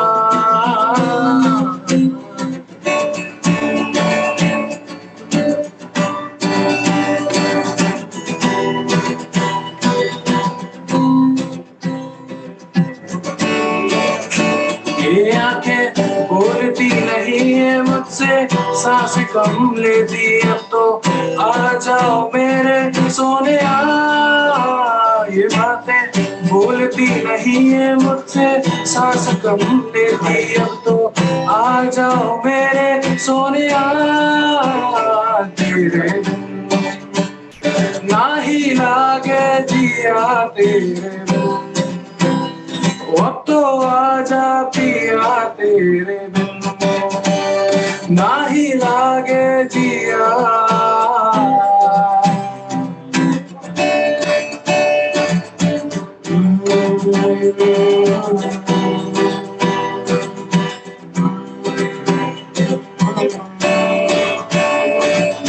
मेरे ना ना ना ना ना ना ना, मेरा दिन भी तू, मेरी शाम भी तू, मेरे रात के सपनों में तू, मेरी आहटें तेरा नाम ले, ये बात तू मान ले। मेरा दिन भी तू, मेरी शाम भी तू, मेरे रात के सपनों में तू, मेरी आहटें तेरा नाम ले, ये बात तू मान ले। 100 साल का मेरा एक दिन ना हो जिसमें तेरी खुशबू ना हो, बेरूसी है मेरी ये जिंदगी जिसमें तेरी तस्वीर हो। मेरी पहली मोहब्बत, पहली मोहब्बत, पहली मोहब्बत है वो, मेरी पहली मोहब्बत, पहली मोहब्बत, पहली मोहब्बत है वो। Thank you, everyone.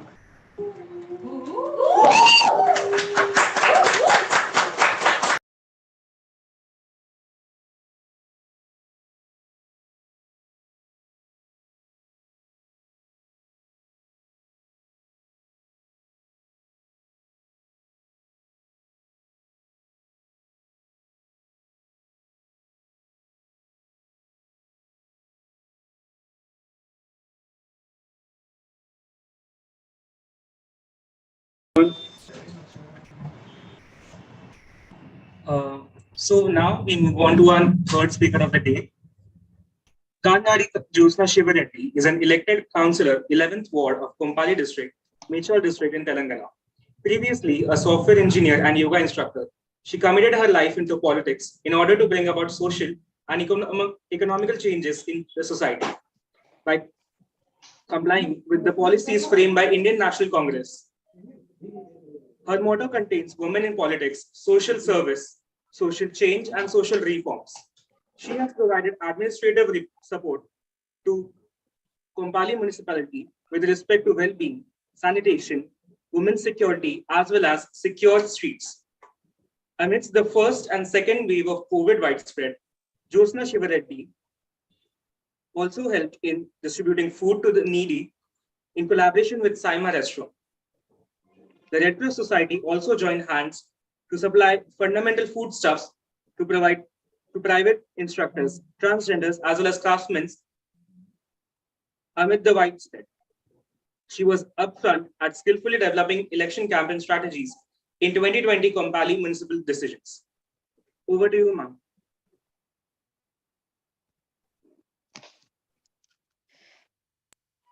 Good evening. Good evening, ma'am. Good evening. Yes.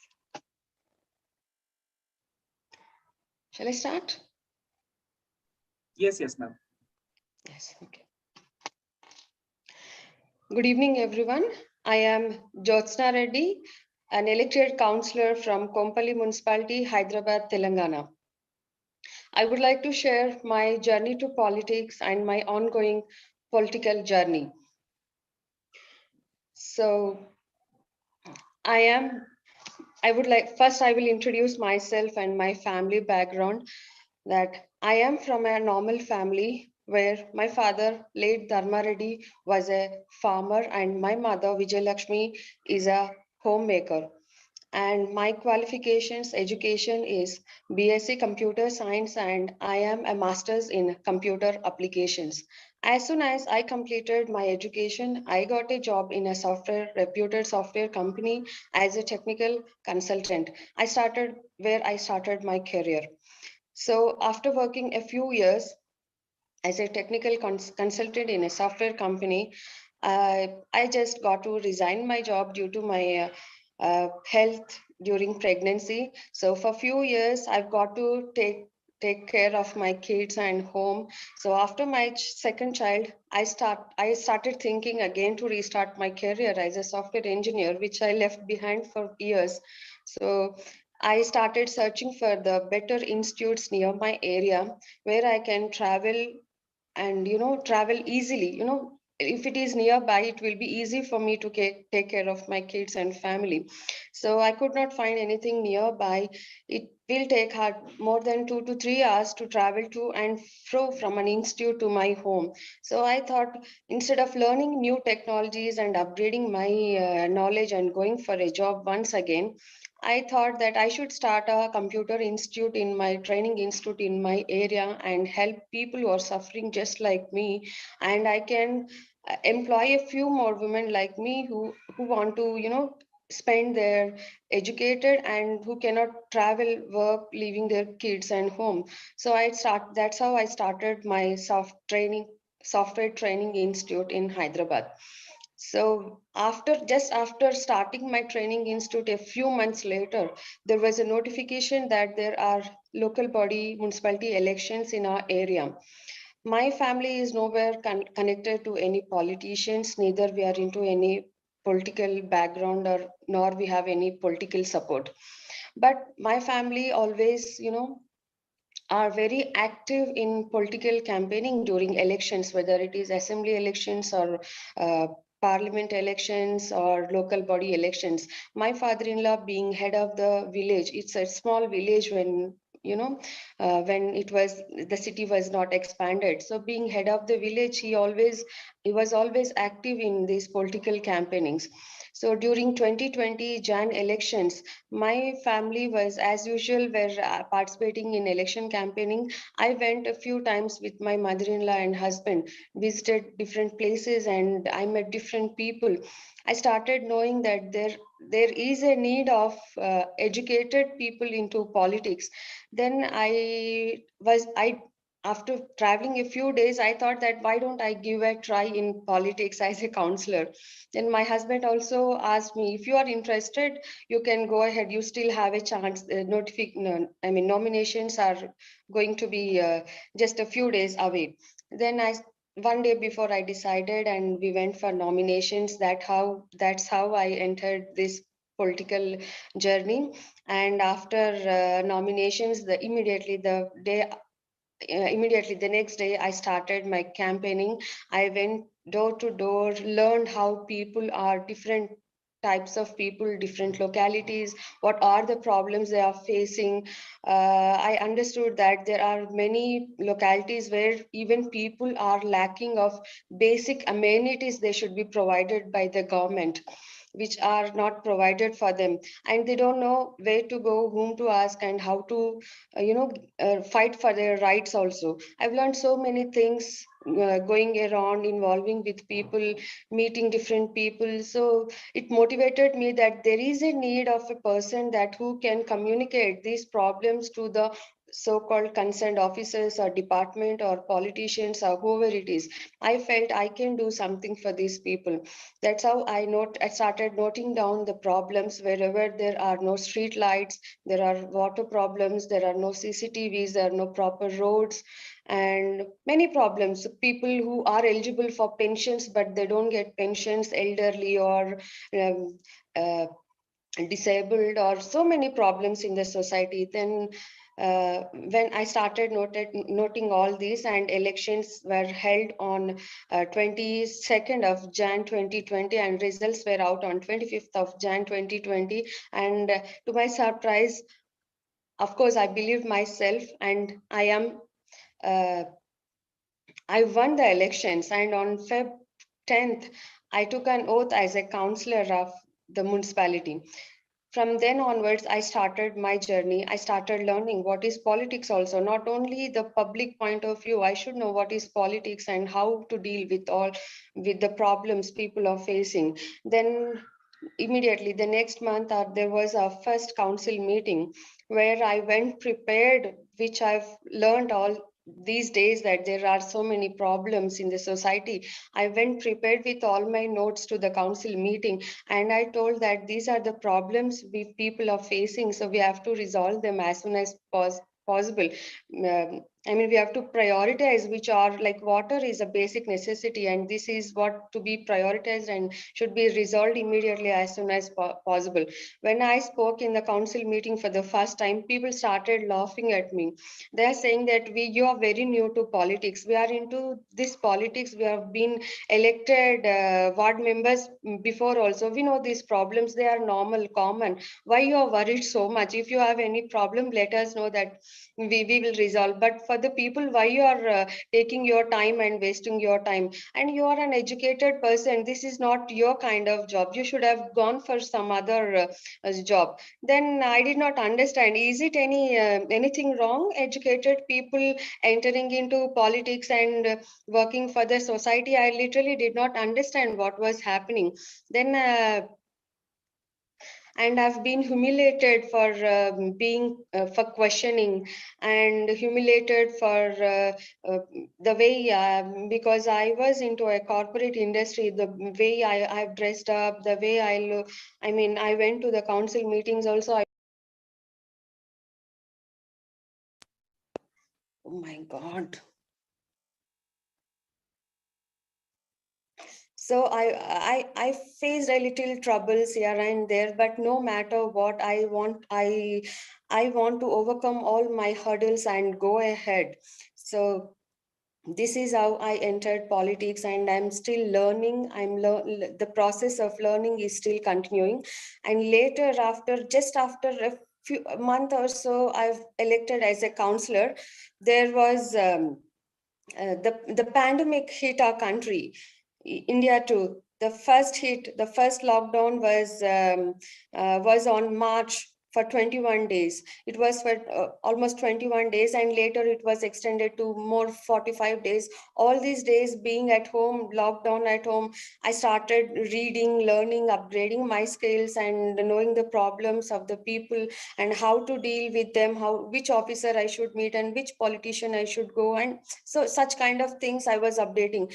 And after a few days, one fine day, it happened to be that, being my house located just beside National Highway 44, I saw many people walking on the roads with their luggages and all. Days together, I'm seeing them, but I didn't know why these people are walking.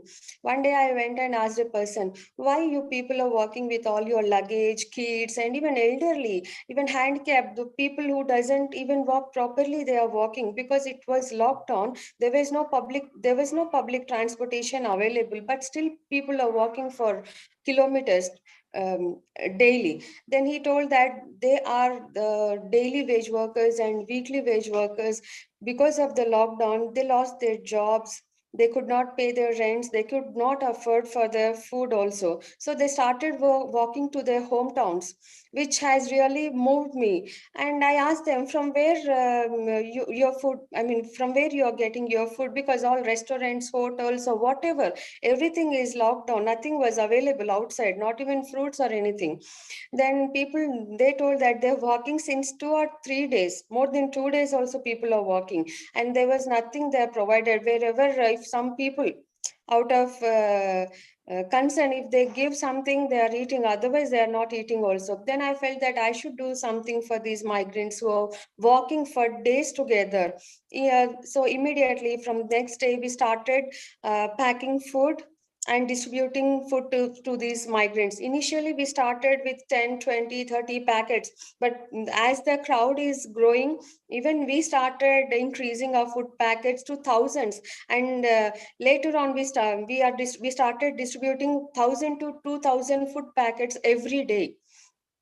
So not only for these migrants, the people locked at construction sites, people at slum areas, and the people who are like domestic helpers who lost their jobs during these corona pandemic, we started providing groceries and vegetables to them. I started making teams, my own teams, 3 or 4 people in a team. We started going around the places, identifying the people who are suffering for food. Wherever possible, we are giving groceries. And for the people who are traveling, they cannot cook on the way, right? They don't have vessels or any other facilities to cook. So for them, we provided food packets, and even bananas, fruits like bananas and apples or whatever, water. So for 60 days, we have distributed 1 lakh food packets with the support of Sainma restaurant, which is located just beside my house. So that's how I understood that politics is not only quest for power or earning money or name and fame. Politics is the social activity, helping the people. Politics means helping each other, helping people around us with the basic necessities. So, yeah. Yes, this is how I started my journey, and it is still going on. Right now, I am actively participating in my party activities or social activities, and now I've extended my services from my small Kompally municipality to my constituency. So now wherever there is a problem people facing, and if I come to know, I started questioning, giving representation to the concerned departments, officers, or the political persons, or even sometimes if they don't respond, I started going to courts also for fighting our rights. So this is how I am going ahead now. And in future, I would definitely like to prove myself in this field and help many people. I want to continue this social activity further and motivate more people into politics, especially educated women, youth, or men, whatever it is, but educated people. There is a necessity of educated people in politics, because, our knowledge does make a difference in politics. So there is a need, very huge need in politics of educated people. As well, yeah, being a woman also, I started facing, I am still facing problems. I'm overcoming a few of them, and I'm sharing a few comments or anything. When people start asking me that, when I say immediately I'm a politician, they say, you're young, educated, you have 2 kids, how you are going to manage your home, family, kids, and your profession? I answer them that just like any other working woman is handling her career, I am also handling my profession. There's no difference, whether you choose to be a software engineer or a lecturer or a doctor or a lawyer or a politician. There's nothing wrong if you're a politician. So I want to make people realize that politics is not like, generally people say that politics is a dirty game, but I want to show that politics is a difficult game, but it need not to be a dirty game. So this is how my career is going on. So anyways, difficulties are there, but I tend to overcome them. I am learning every day. I am becoming bold enough to answer to people, to fight with the, society or whatever.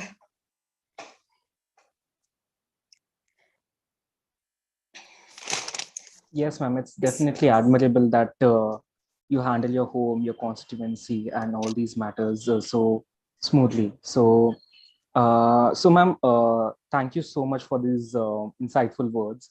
And we just have a few questions for you. Yes. Firstly, so well, after our parents, teachers are the first ones that we look up to as our idols, and they spike us with inspiration at an age where we are yet to understand the meaning of inspiration. So, ma'am, who is your first idol?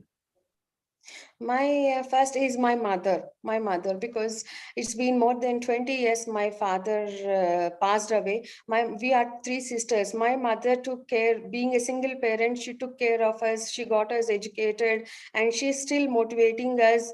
Now I'm leaving my kids, and I'm going out in these social activities and all, because of the support of my mother and mother-in-law, because they're always there for my kids. I really miss seeing my kids growing sometimes, due to my busy schedule and all. I really get inspired by my mother and mother-in-law. That's amazing, ma'am. Actually, that's if it's nothing if not inspiring for us. Yes. So, ma'am, the next question that we have for you is your career has been a bit inclined toward election campaigns. So, is there a specific reason to it? Come again? So, I was saying that your career has been a bit inclined towards the election campaigns. So, Yes. Is there a reason to it? Is it a?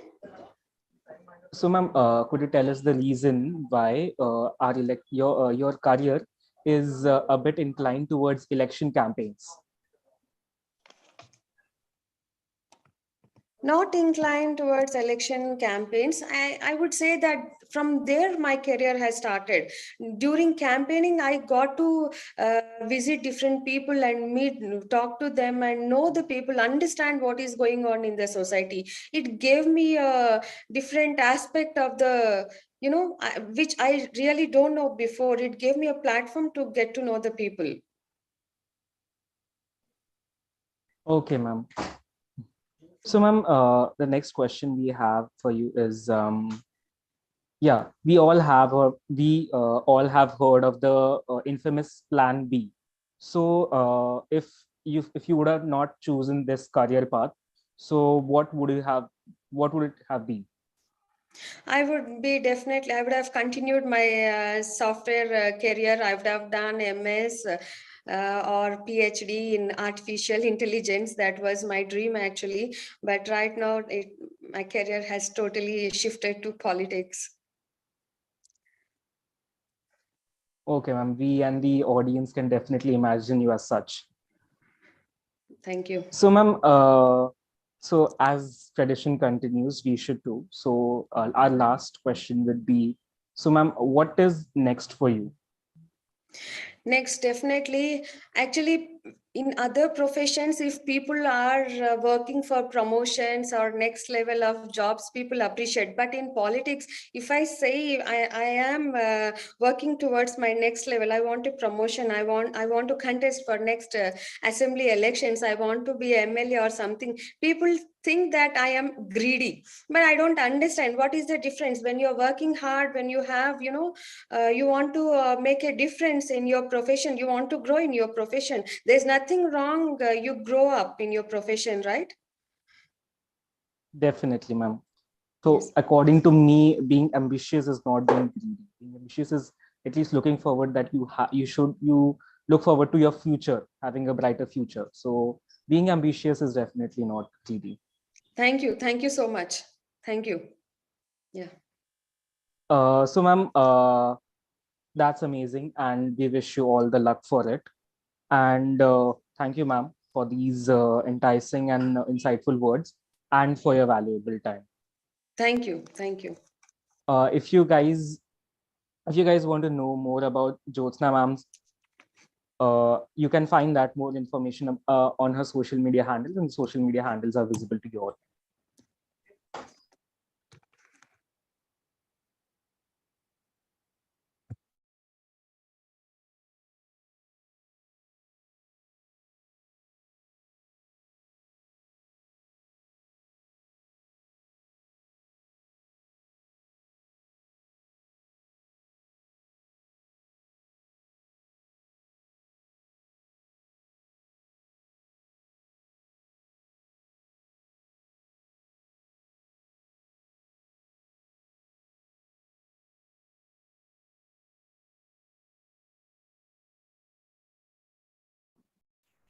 So now we have our DRR elect Rotarian Rotractor Adil Khan with us. And Adil, we would love to hear a few words from you.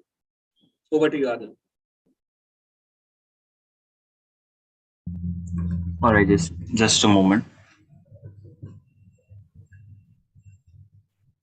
Adil, if you would be able to turn on your video, that would be great. Yeah, just a moment. Yeah, I just been back with from an event. Okay, no problem.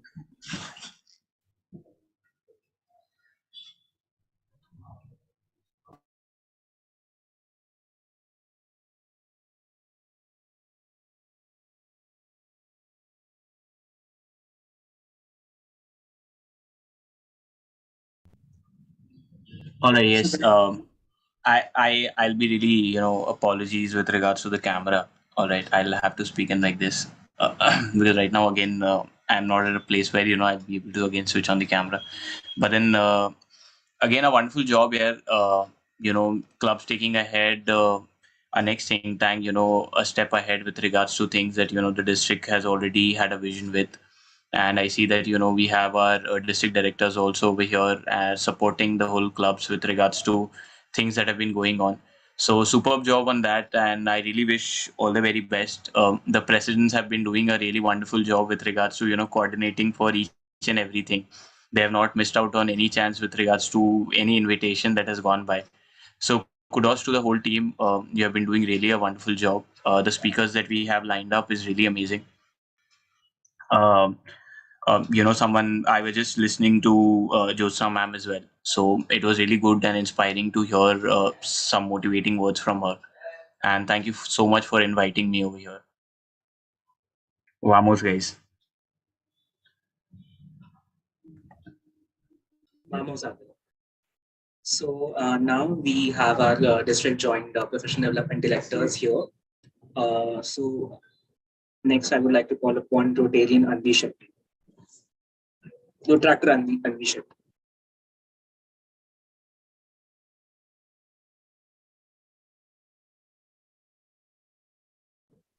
Anvi, please unmute yourself. I'm so sorry. So I think I'm audible, right? Yeah. So firstly, congratulations to the entire team of Ronya and Dipsum. You guys have done an amazing job. So like from the speaker content to the release of every other, next events. You guys have done a fantastic job. And it's really happy to see how you guys have been taking entity ahead and also having a vision for it. To Pritish, to Mihir, and to Dr. Rotractor, Dr. Aishwarya, you guys I'm sure you guys have been a very strong backbone to the entire club for conducting a NTT at this scale. So congratulations and thank you so much for having us. And over to Reena. Thank you so much, Avi. Now we have our other district joint professional development director, rotating Rotaractor, Reena. Hi everyone, I'm Rotarian Rotaractor Reena Bari, District Joint PT Director. And again, +1 to everyone what they have said. Congratulations to Team NTT for conducting next think tank at this level and inviting such amazing speakers. I know Abhirup like personally and other speakers have been super great. We have been listening to their stories, and thank you to the whole team for bringing such local stories on this platform. And we're really glad that you all, put together this whole next think tank at this level. So kudos to you guys and congratulations and all the best for upcoming initiatives. Thank you so much, Reena.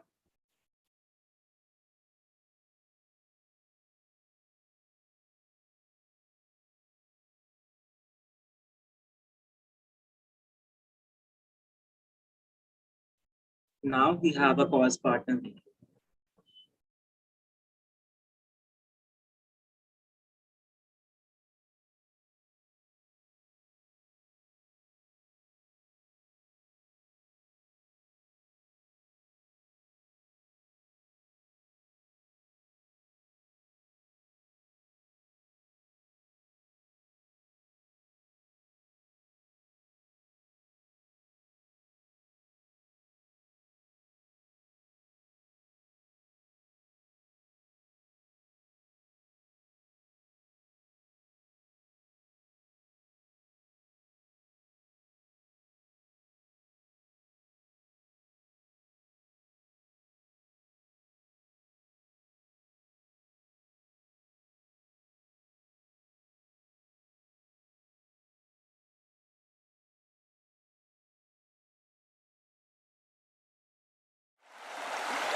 My primary aim is to clean up the ocean and not beaches, but we need to start up with something, so we started with the beaches.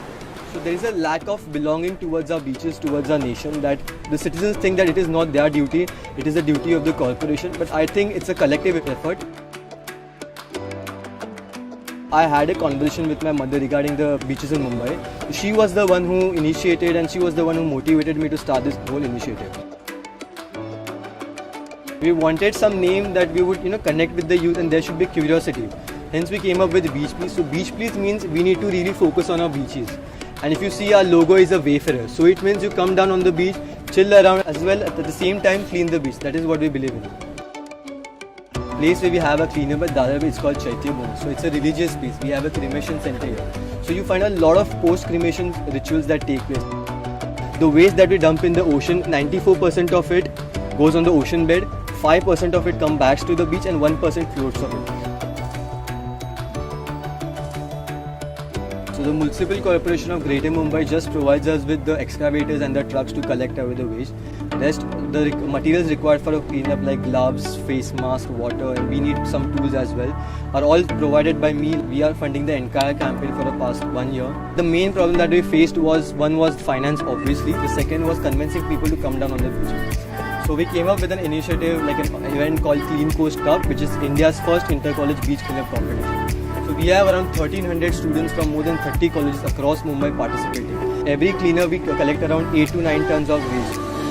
Majorly the waste that we find is plastic, but we also find sanitary pads, diapers, we have bags, backpacks, clothes, everything. इधर दादर बीच पे इधर plastic था, उधर plastic था, small like एक step पे plastic था. The actual marine life that is coming back, which was being affected in a negative way because of this garbage. And because of this awareness at least आज बीच पे जो लोग फिरने आए हैं एटलीस्ट वो लोग तो भी ये समझ के जाएंगे कि हाँ हम लोग एक छोटा सा पान का जो कचरा खाते हैं वो भी हमें डस्टबिन में जाके फेंकना चाहिए. अपने छोटे छोटे बच्चे अगर हमारा फेंका हुआ कचरा उठा रहे तो हम क्यों नहीं डाल सकते. We are not doing something which is extraordinary or something which is very unusual or you need some skills for this. We are doing something which is very easy and very simple to do, but there should be willingness for this. So I urge people to come and join us for the cleanup. If we segregate the waste, I think 50% of the problem that we're facing, like the waste management thing, would be really solved. You and me, us can make a difference, and that is how it can work. 2 hours once a month for the nation, for the environment, I think that will obviously make a difference.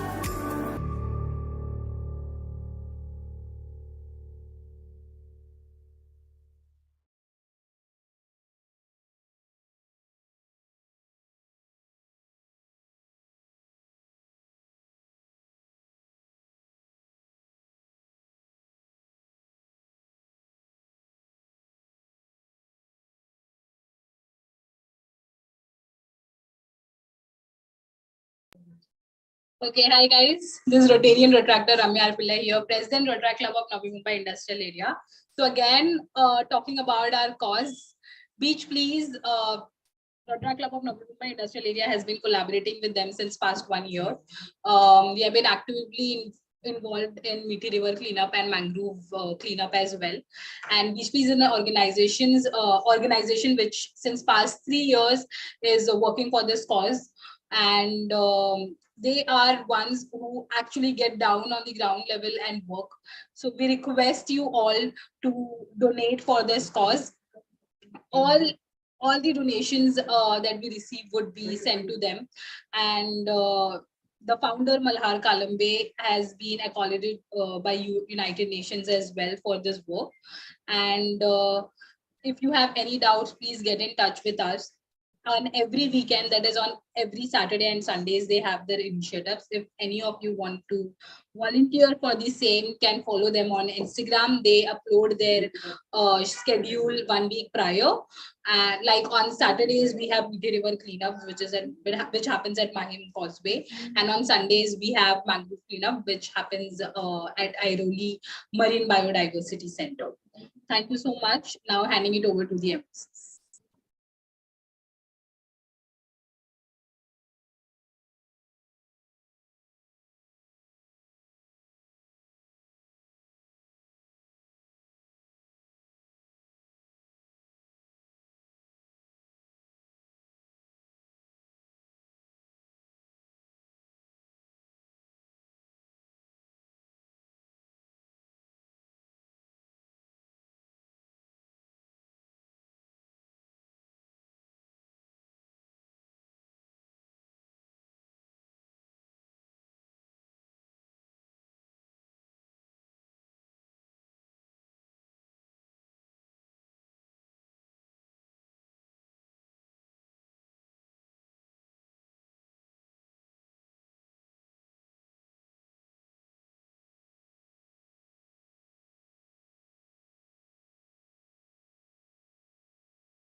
So guys, until we wait for our next speaker, I would love to see comments. I would love to see your comments on how you liked our NDT, and let us know in the comment section.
Okay, so now we see all the comments flooding in. So let's read out some of the comments then. Okay, so if we see, so for Dr. Alan, there has been a lot of cheers, and for the speakers as well, there have been more of the awesome. I totally agree. So I might say the event was quite success. Abhirup, okay. Go on Mia, go DYPUSM. Even the emojis are getting appreciated. Go Gauri.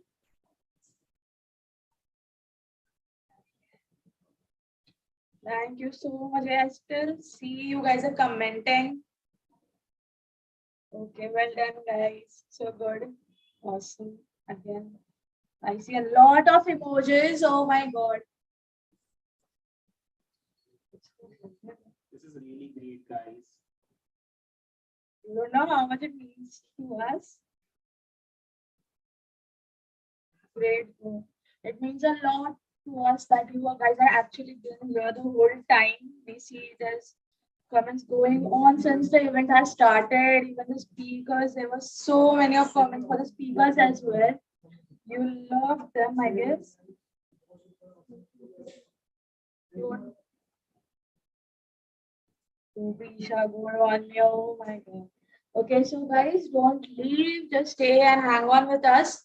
We have more speakers coming in, just like before. The event is still going on.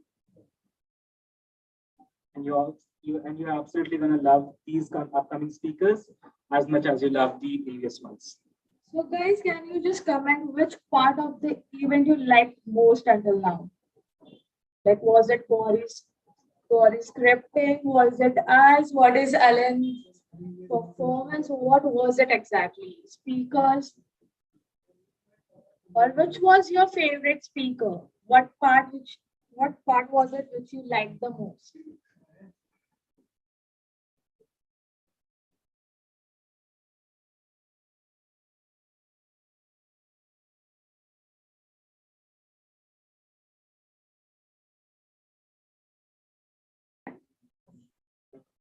Guys, come on, I want to see the comments.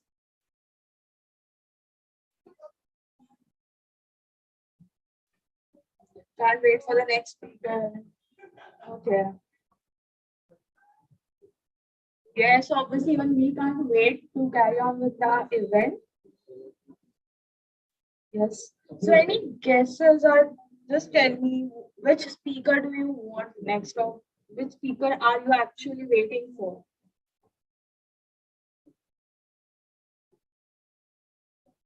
Come on, guys, you are interacting, please.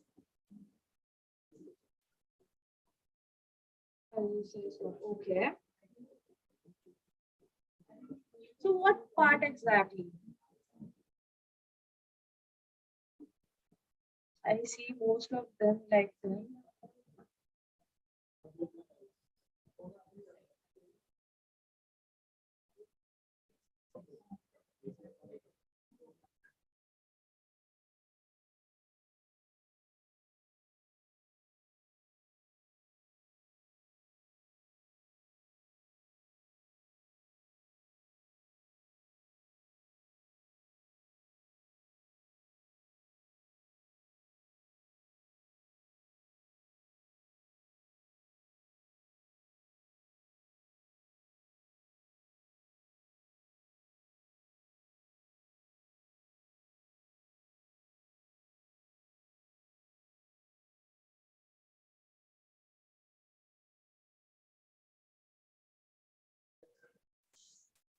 So guys, we have our next speaker here.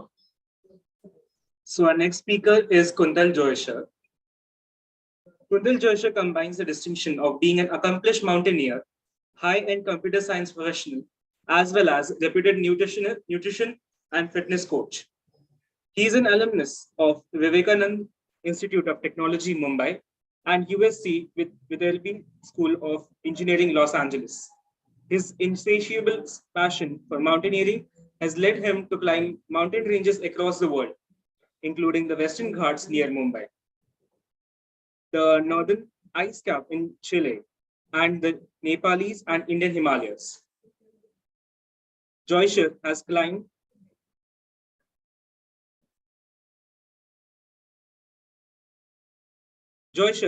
to the top of Mount Everest from both the Nepal side in 2016 and China side in 2019.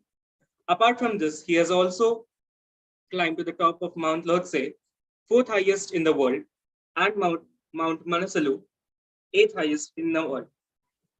He is a well-respected photographer, and his work has been published in National Geographic, BBC Earth, Space.com, Himalayan Journal, The Outdoor Journal, Traveler Trails, Indian Mountaineer, and several other newspapers and magazines across the world. Joisher is an athlete ambassador for the Italian company Save the Duck and represents them while mountain climbing across the world. Over to you, sir. Thank you so much. Really appreciate the kind introduction. Can I get screen? Okay, I have screen sharing rights now. Yes.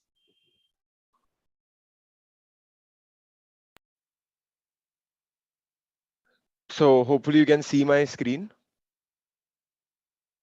Yes, all good. Yes, sir. We can see you. And you can hear me as well. Yes, sir. Loud and Great. clear. Okay. So I am going to start this talk with sharing this photo. This photo is from May 19th, 2016. It was about 9:15 in the morning, and I was standing on the very top of Mount Everest. It was about minus 40 degrees Celsius, and I was taking the last few steps to reach the summit point. And I remember tears started flowing down my eyes, and the moment the tear left my eye and hit my cheek, it was already frozen. It was that cold, and I was tired, I was exhausted, I was miserable, if I'm going to say it, but at the same time I had achieved the biggest dream of my life. But if someone told me back in 2009 that, Kuntal, you are going to leave your job as the director of software operations of a Los Angeles based company and go on this journey of climbing the tallest and treacherous mountains of the world, I would have said, are you out of your mind? I was just a simple, happy go lucky guy living next door and enjoying my life, making money, and life was pretty good. Uh, but I want to share a story from October of 2010 that changed my life. I remember being stationed at this glacier. This glacier is also a glacier that gives an amazing vantage point to entire Everest range. Right here in front, you can see Mount Everest. And I was sitting here, and we were all in the dining tent, our entire team, and we were all gathered inside eating food, chit-chatting, exchanging photos, exchanging stories. We had walked for 10 days through the entire Everest Valley and finally reached this point, and it was an absolutely spectacular experience, and we were all kind of recollecting it. And then I remember a Sherpa guide shouting my name outside. If you have ever been to the mountains, you would know that if someone's shouting your name, it's almost always never good. And so I was a little terrified, and I quickly ran out, and I realized that this guy was like, "Sir, आप सिर्फ Everest को देखो." And I turned around and I saw Everest. The last rays of sunset were falling directly on Everest. Every other mountain was in the color of gray and blue. Like, Everest is this massive range. Okay, it's not like just one mountain. Like, if you see this photo, like there's these amazing massive mountains that kind of engulf Everest. But that evening, when the sunset was happening, every other mountain was in the color of gray and blue. In the middle, Everest was burning golden in color, as if someone had lit the snow on fire. And when I saw Everest this way, I truly fell in love with Everest. I kind of, always say this Bollywood dialogue that मुझे पहली नजर में प्यार हो गया, and वो भी एक पहाड़ से प्यार हो गया. And I came back, like, sitting there in that room, it almost seemed impossible to climb Everest, because back then I had this amazing job, but also I don't come from a mountaineering background, and I was really, um, sorry, is there anything? Yeah, if you could just put your screen into slideshow now, so that would be great because Oh, so you can't see, the screen is not on slideshow? no, it's we can see your first slide. Okay. So that's why. Yeah. Okay, hang on.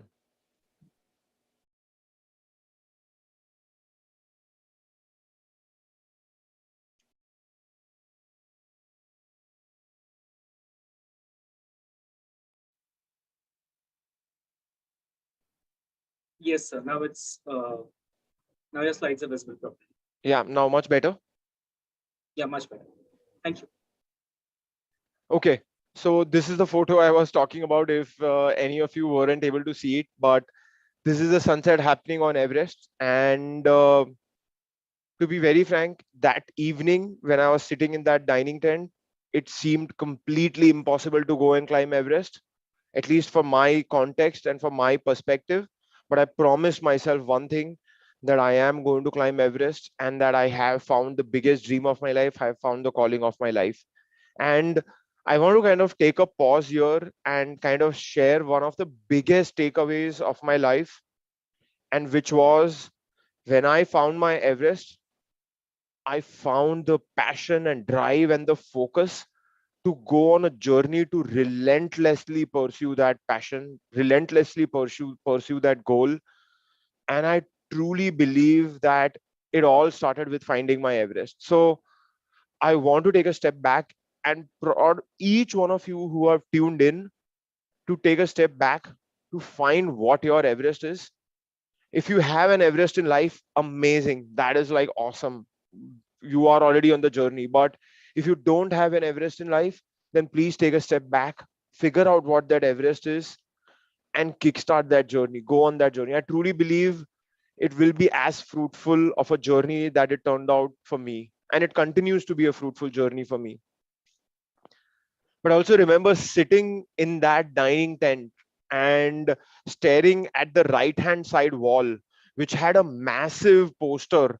And that poster consisted of many photos of people's amputated toes, photos of people's amputated fingers, photos of people's cheeks that had holes through them, photos of dead bodies, an entire wall filled with that.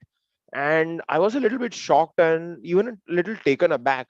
I asked my trip leader, Tim Rippel, hey, Tim, why have you put these photos on the wall? It's almost as if you don't want us to climb Everest. And Tim's response was like, it hit me really hard. He said, Kuntal, I know that you want to climb Everest, and I know that you have fallen in love with Everest, and I know that at some point in the future you will come back and climb Everest. But I want to tell you one thing, that if you are going to make any mistake, then I will have to put your photo on this wall as well. So just make sure that you don't make any mistakes and show up on this wall.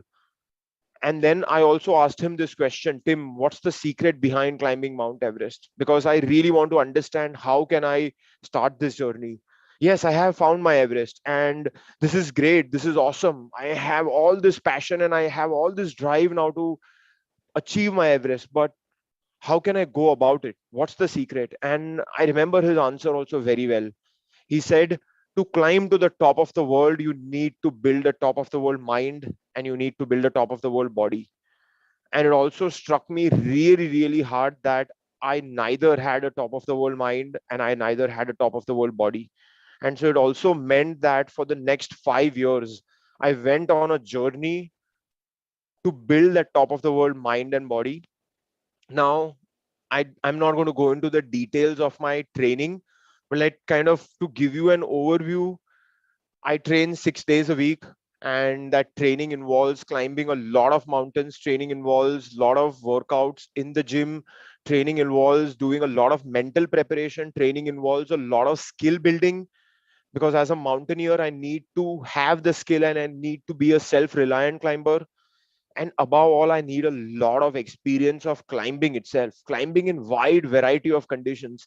May it be climbing in dark, may it be climbing without food and water, may it be climbing with my one hand tied behind my back so that I can simulate conditions where if I have fallen down and if I have broken my arm, then how am I going to kind of stay alive? Or if I got lost on the mountain and I no longer have any food or water, how am I going to continue surviving on the mountain? So I made sure that for the next 5 years, I spent or I prioritized my training as the number one thing of my life.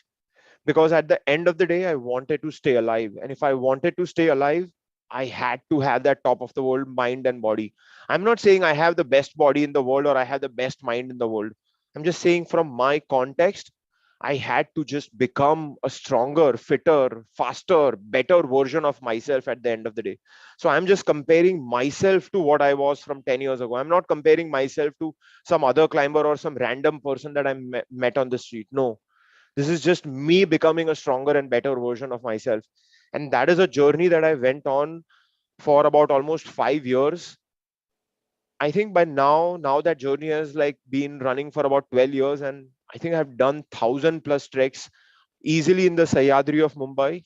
And as I continue going on this journey, I can definitely share a key takeaway here, which is first of all, take that step, get over your hesitation and say that you are going to climb your Everest. Because sometimes it's all about just finding your Everest, but then you also have to take the next step, which is get over that hesitation. Sometimes we have a lot of things in our mind. मुझे ये करना है, मुझे ये करना है, मैं वो करूंगा लाइफ में, मैं वो करूंगा. I think you have to get over that hesitation. And for me, I can share that key takeaway that announcing to the world that I'm going to climb Mount Everest and then going on the journey to build top of the world mind and body, those were two critical factors of my entire journey. And from this experience and from reflecting from the past 12 years, I can tell you that there are no shortcuts to the top. There is absolutely zero substitute for hard work. You have to put in the hard work.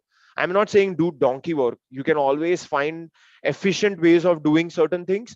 And yes, so find efficient ways of doing things, but don't shy away from putting in time and effort. Certain things require time, certain things require dedication, certain things require patience over a long period of time. Give it that amount of time and hard work, and believe me, you will get to the top. So I truly believe there are no shortcuts to any places worth going. And with that attitude, I went on for the next 5 years, and finally I felt I was ready to climb Everest.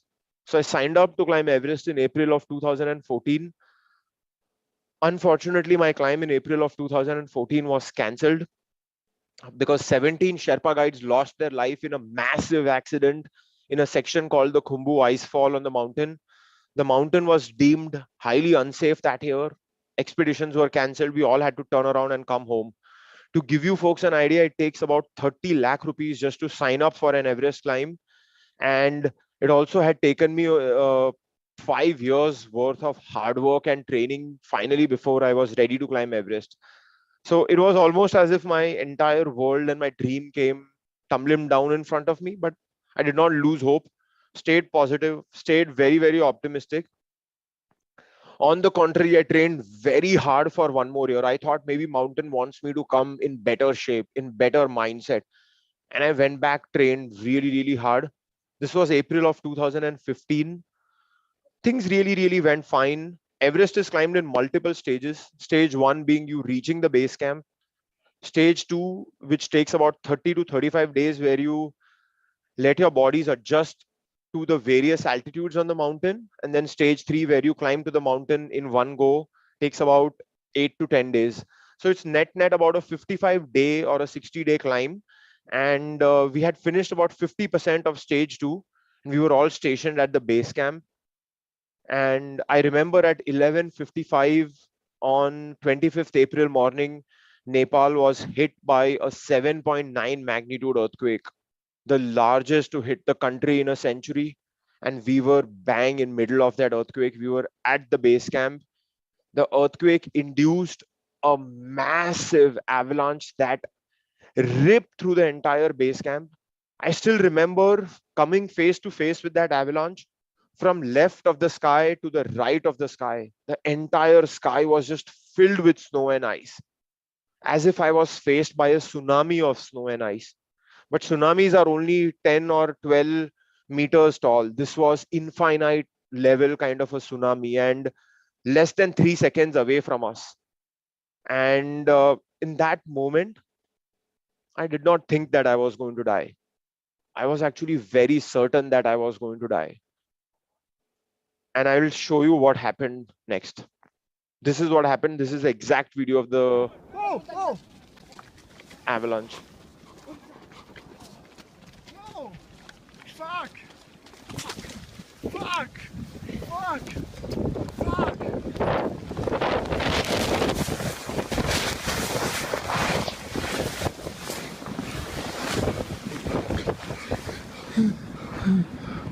Come under my jacket. Come under my jacket. Are you okay? Yeah. You alright? Yeah. So this is only a short clipping of the entire avalanche. If you folks are interested, you can go online on YouTube and type Everest avalanche. This, you will see this video and you will get to see the whole thing, what exactly happened that day. But the entire base camp was devastated. We miraculously escaped death.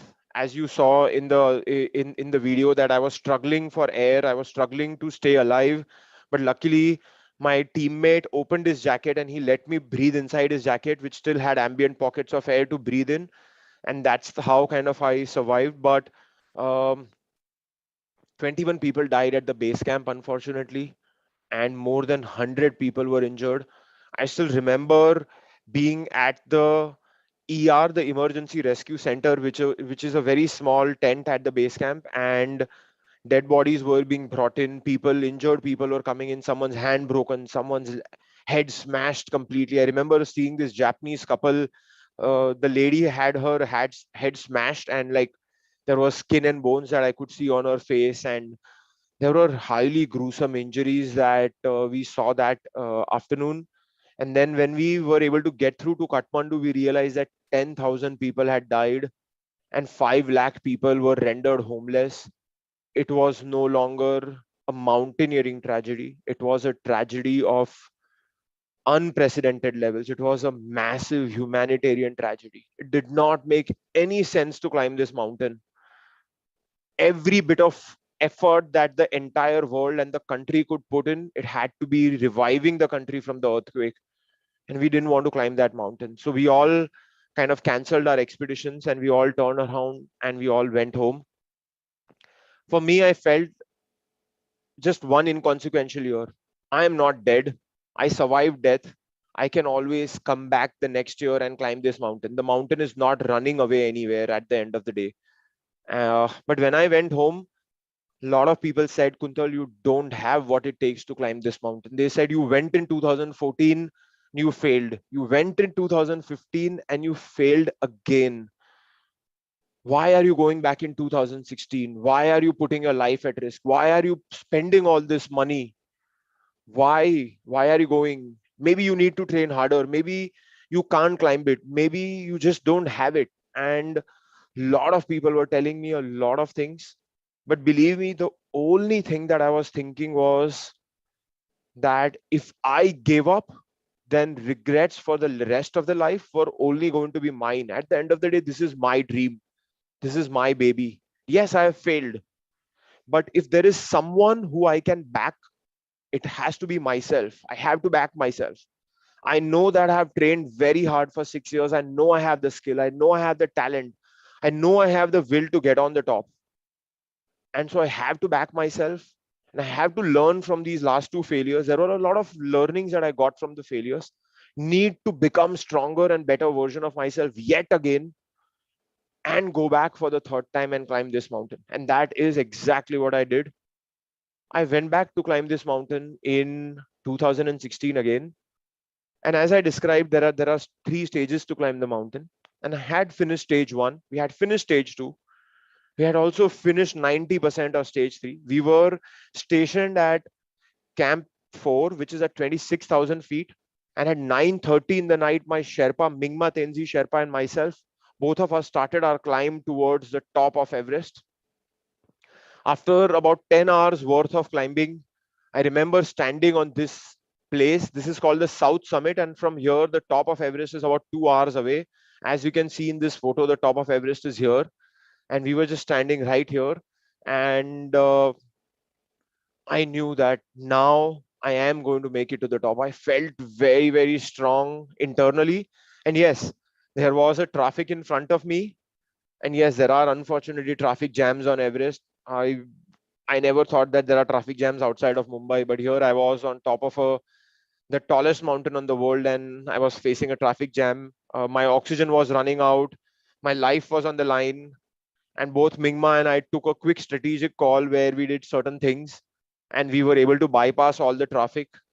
And finally, at 9:15 on the morning, I finished the biggest dream of my life and I finally got to the top. But I also have to tell you that at this point, when I had reached South Summit, for a moment, when I saw this traffic, when I saw all this, when I saw my oxygen cylinder that there is very little oxygen left, for a moment, the thought crossed my mind that Kuntal, let's just give up. Let's turn around and let's go home. This is not going to work out. I have to stay alive. That is one of the biggest things that I've learned on the mountain. Stay alive, come back and climb it again. And that thought did cross my mind. But yes, that thought was there, give up. But there was other part of my mind that was working very, very hard to not give up, to figure out a solution to the problem.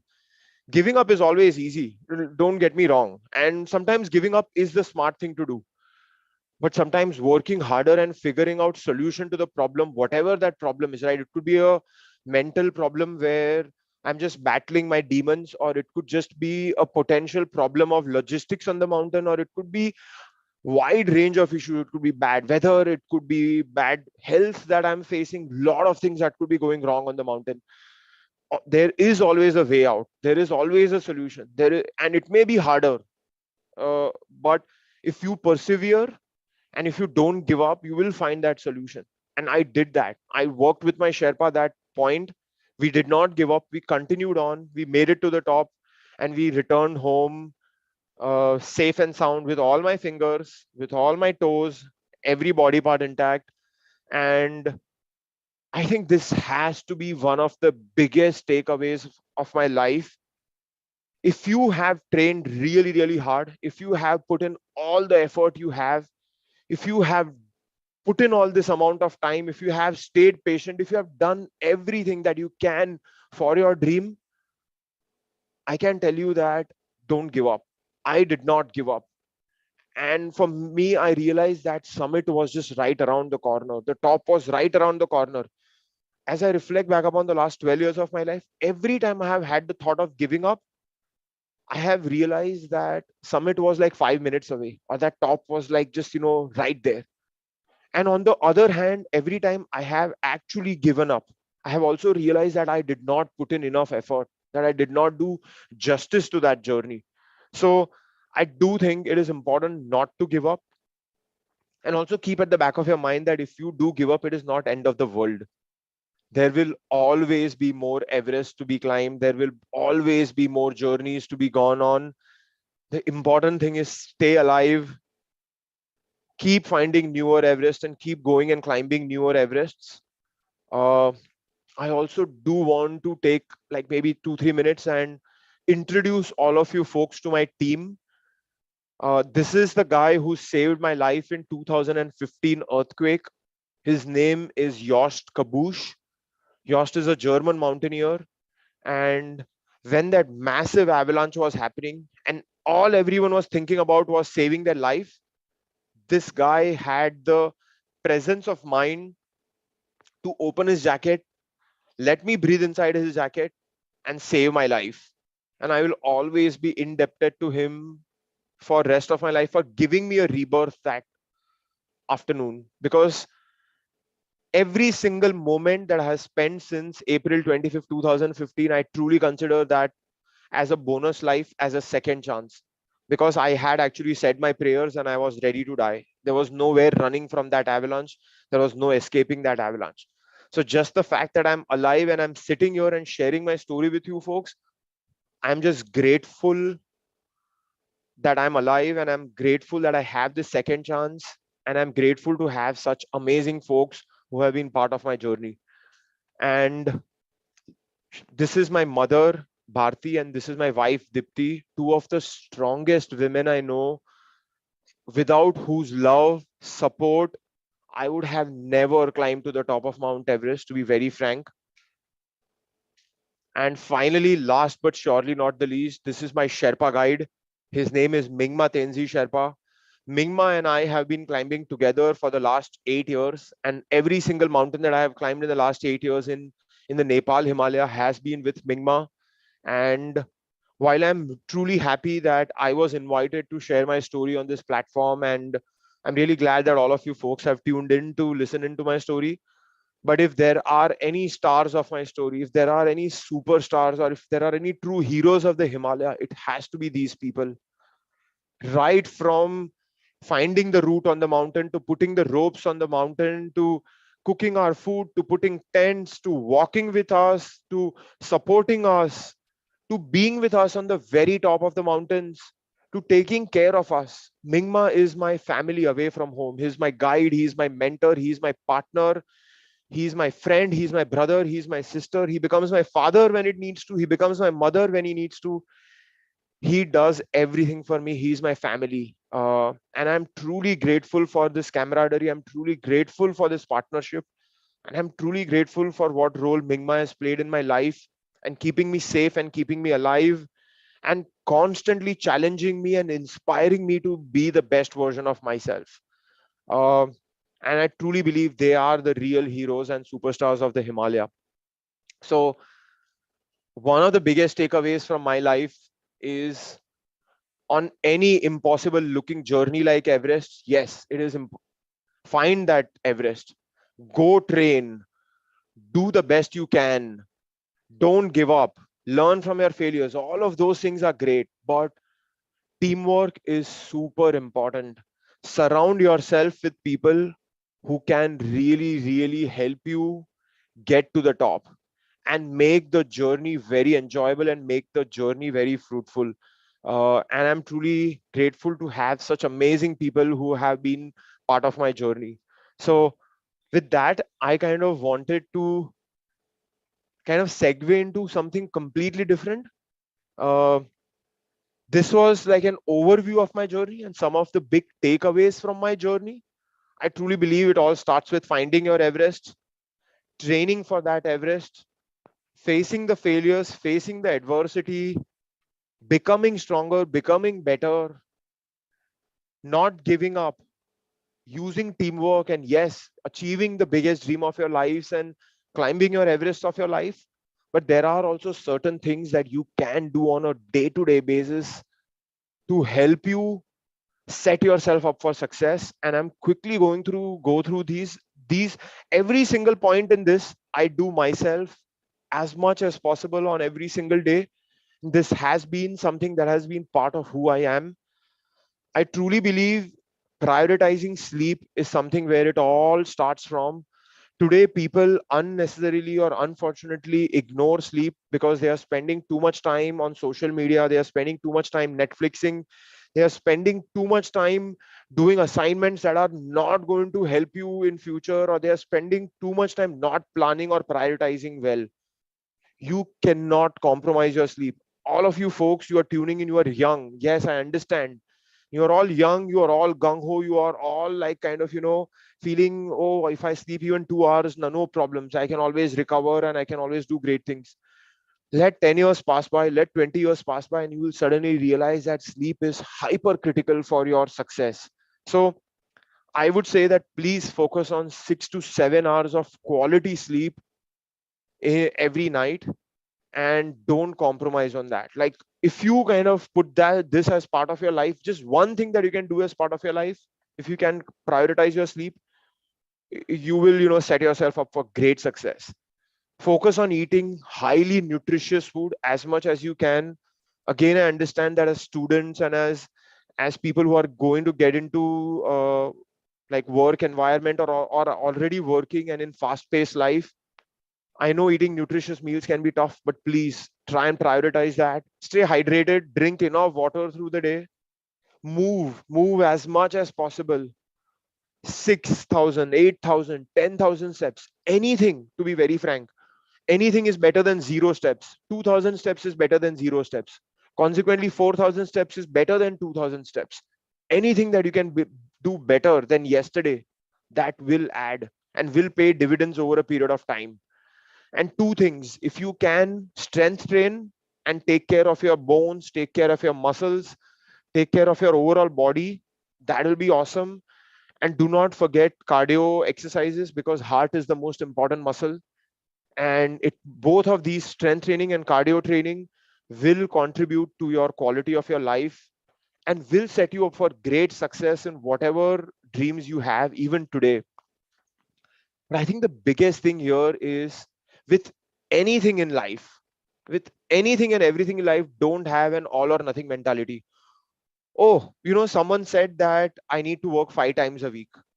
And then at the start of the week, you think, but this week I am very busy. I can only work 3 times a week. So you know what? I'm not going to work out at all. Please work out 3 times a week. 3 times a week is better than 0 times. Oh, I can't do 10,000 steps as Kuntal suggested me. Do 2,000 steps if you can do that much. Do 4,000 steps if that is what you can do. Do not have an all or nothing mentality with anything in life. Oh, I can't pursue my dream because it's too expensive. No one is asking you to climb Everest. If you want to climb mountains, there are always simpler, easier, basic mountains that you can start off from.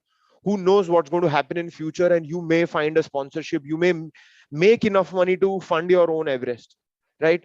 So don't have that all or nothing mentality. अगर मैं ये नहीं कर सकता तो मैं कभी भी नहीं करूंगा कुछ भी. No, just do something. Just show up. Put in that effort.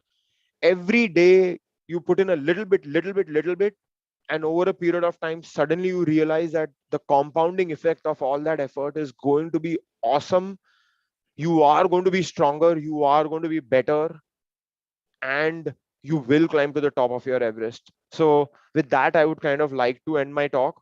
For anyone who wants to reach out to me, feel free to reach out to me on any of these mediums. Feel free to connect with me on any of these mediums.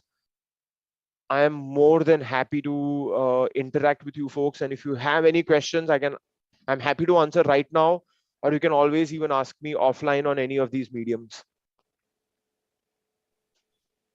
Thank you so much, Kuntal. It has been like so energizing and motivational. Like to be honest, I lack motivation sometimes, and hearing this and having so many takeaways from this session, for me, it's going to be extremely beneficial. So this was really something new for me, and for audience, definitely yes. So thank you so much, and we have a few questions for you from my side. So what does being vegan mean to you?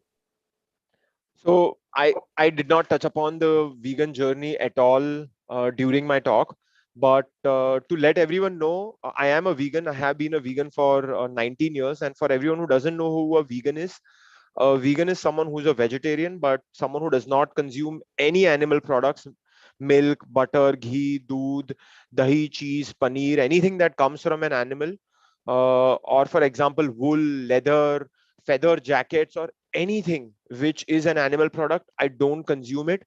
And for me, veganism is an ethical choice that I made, is a choice that I made to prevent or to minimize my contribution towards animal cruelty, towards animal exploitation, animal use, animal abuse, whatever you want to call it. To minimize that is why I am a vegan today. And I remember in 2009 or 2010, when I announced that I wanted to climb Everest as a vegan, there was a lot of pushback from the mountaineering community that no vegan in the world has ever climbed Mount Everest. And the pushback was, Kuntal, you need meat, you need eggs, you need milk to build stamina, to build strength, to even give yourself warmth when you are on top of these mountains. How are you going to climb Everest without the support of meat or these animal products? And I promised myself that I am going to climb Everest as a vegan or not do it at all. And I have to tell everyone who's tuning in that if I have to make a list of top 100 challenges that I faced on Everest in the last 10 years, veganism would not even be the 101st challenge on that list. So anyone who is considering, or who is a vegetarian, who is considering going vegan, who is a vegetarian, but is facing a lot of pushback from people that you need to eat eggs, you need to eat meat, if you want to build muscle, if you want to build endurance, if you want to climb the tallest mountains of the world, or if you want to achieve the dreams of your life, I can stand here and say with utmost authority, as a fitness and a nutrition coach, that no animals have to suffer or die for our dreams to come true and for our existence. I'm not going to go into the depths of the technicalities of it. How can you get your protein? How can you get your this or that? I think if people have pointed questions, you can always reach out to me offline, and I'm happy to answer those.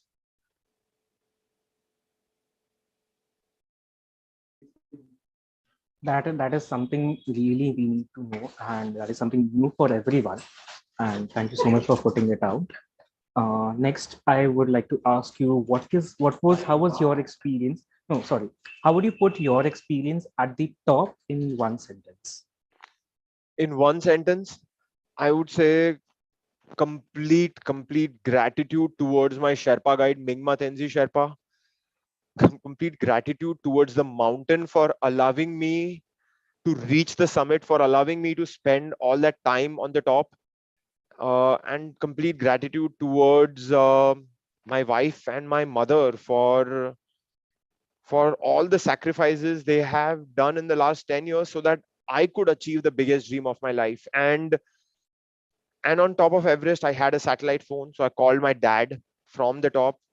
Unfortunately, my dad, when I spoke to him, was a patient of dementia, and over the course of 15 years, he had forgotten that I was his son. Like if I was standing in front of him, he would look at me and he would not know that I was his son. But his smile was the most important thing for me in my life. And to stand on top of the world, calling him and shouting at top of my voice, which I didn't have because I had completely run out of my voice because it was so cold that I had actually bad throat, but still shouting on top of my voice that dad, I have made it to the top of the world. I have achieved the biggest dream of my life, with a hope that it would bring a smile on his face. So that's what Everest, to be very frank, is in a nutshell for me. Completely about gratitude. Okay, that's really moving, actually. Now, so next question I have for you is having a master's degree in computer science to being a mountaineer. How did this shift happen? Look, I am a coder. I will always be a coder at heart. Engineering is going to be part of who I am. Engineering is what taught me teamwork. Engineering is what taught me discipline. Engineering is what taught me the importance of consistency. Engineering is what taught me quality and a lot of rigor that I have in my life, in everything that I do. These are all things that I will always be thankful to for engineering. And so engineering will always be part of my life. But I am not someone who's going to be stuck to, oh, I am an engineer, then I need like a lot of people tell me, अरे quintal तूने तो seat waste कर दिया, इतना engineering किया और अभी तुम पहाड़ चढ़ रहे हो, अभी पहाड़ भी चढ़ने से, now you are a nutrition and a fitness coach at 42 years in your life. What are you doing in your life? I am like, look boss, जो मुझे अच्छा लगता है, जो मेरे दिल को अच्छा लगता है, जो मेरे दिल को सुकून देता है, जो मेरे माइंड को satisfaction देता है, is what I'm going to do.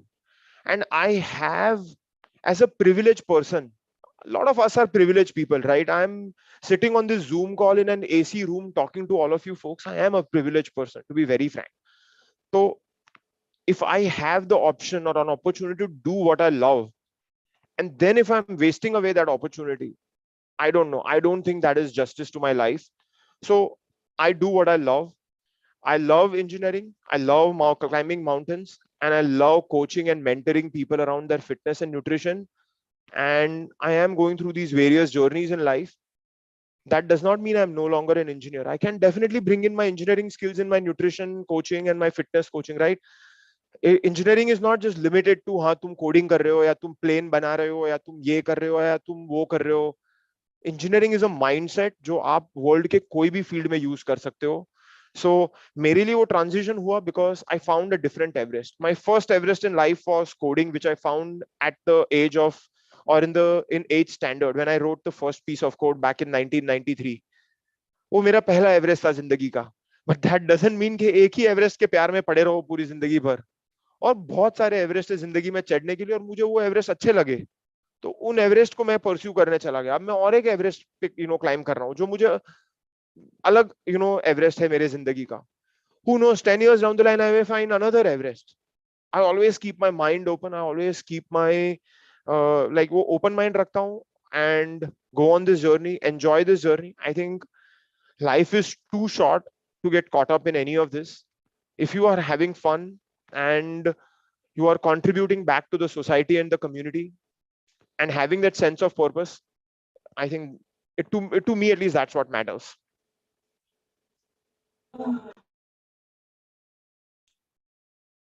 Oh, that is really something amazing to hear. And so if I would like to I would like to put my perception to it, is like having an all-round persona will also mean having an all-round career, because whatever you are reflects on your career in a direct or indirect way.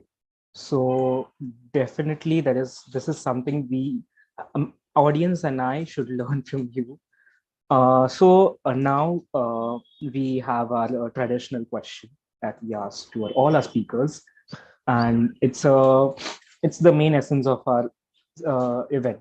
So that is what's next for you? What's next for me?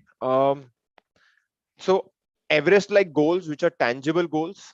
I have a lot of those tangible goals and I continue, pursuing those tangible goals. For example, my next tangible goal is climbing the 7 summits, which is climbing 7 tallest mountains in the 7 continents of the world. I have already finished 4 continents. And now there are 3 more continents that are remaining, which is North America, Oceania, and Antarctica. So those are the 3 continents that are remaining where I have to climb the tallest mountains. And yeah, so that is the journey I am on next. But I have to tell you, I have shifted my goalposts in terms of what the biggest Everest of my life is or what next in my life. I think the biggest Everest of my life now is waking up every morning with a mindset and then striving throughout the day to just be a little better than what I was yesterday. That's it. Every single day, striving to be better than myself from yesterday. That is now the biggest Everest of my life. At the end of the day, I just want to be a better version of myself. Agar software ke world mein dekha jaye, we are always releasing newer versions of products. So Kuntal on Everest was Kuntal 2.0. Hopefully in this decade, I will create Kuntal 3.0. Abhi beta release nahi, abhi alpha release chal raha hai us 3.0 ke liye. And I think the end goal is also to just be a better human being and to strive to be a better human being. That's pretty much it. वो मेरा नया Everest है. And the good thing is that I no longer have to find any new Everest because this Everest in itself will take me through my life.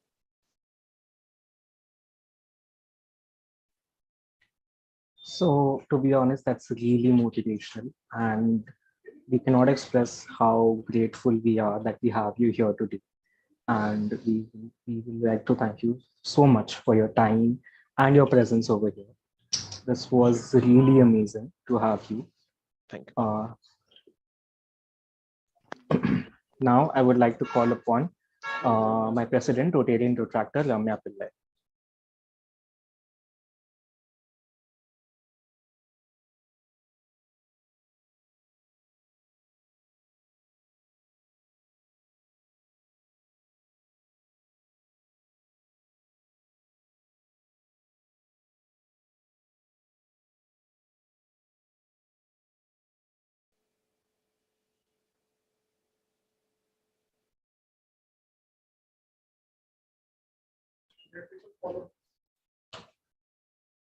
So guys, we have our DRR.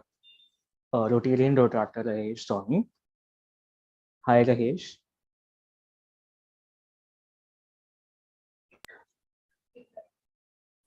Hi everyone. Sorry, I didn't expect that I'll be told to come on to speak, because hearing the speakers itself was something else altogether. And I think with the platform like Next, it should stay that way with such people who have really made an impact and really inspire us. I think this platform needs to be that. I was so engrossed in the journey, what Kuntal was just talking about. I mean, his entire journey. Everything was so visual for me, and I mean the whole avalanche. What you spoke about, goosebumps. I was just having sheer goosebumps over here. I think goes a long way, Kuntal. From I just want to say that it's really inspiring just think that you face death so many times through this journey, yet not give up, still go through the whole thing. It takes real kahunas to go through this, and I mean really impressive, very very impressive. And thank you to the team for inviting me over here to come and see your program. I think it's fabulous so far. The kind of speakers, the kind of curation that has been done.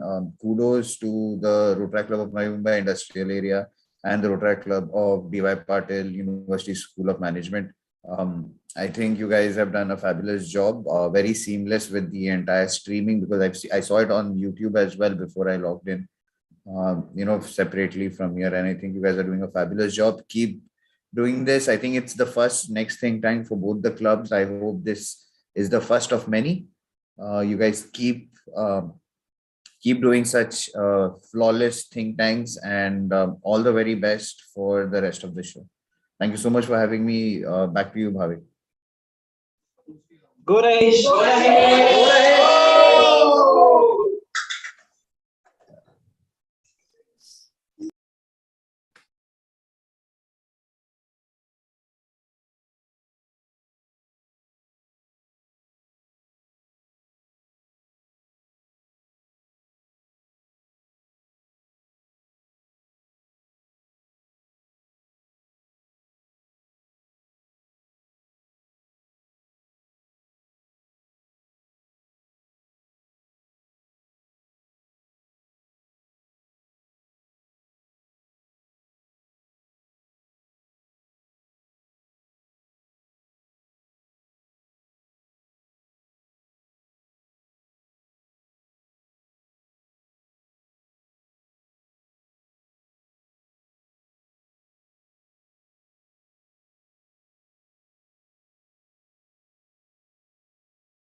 Hello guys, so this is your cost partner. So now go and donate and follow all our social media. Go for the cleanup drives. So social media handles. And now again with the feedbacks. Let's see the comment section. Okay.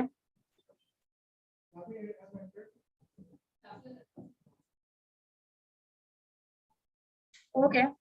So for the comment section, it is, this was so expiring. Okay, I see one comment. Very excited to see Laughy Paul. And I guess he has joined. So starting.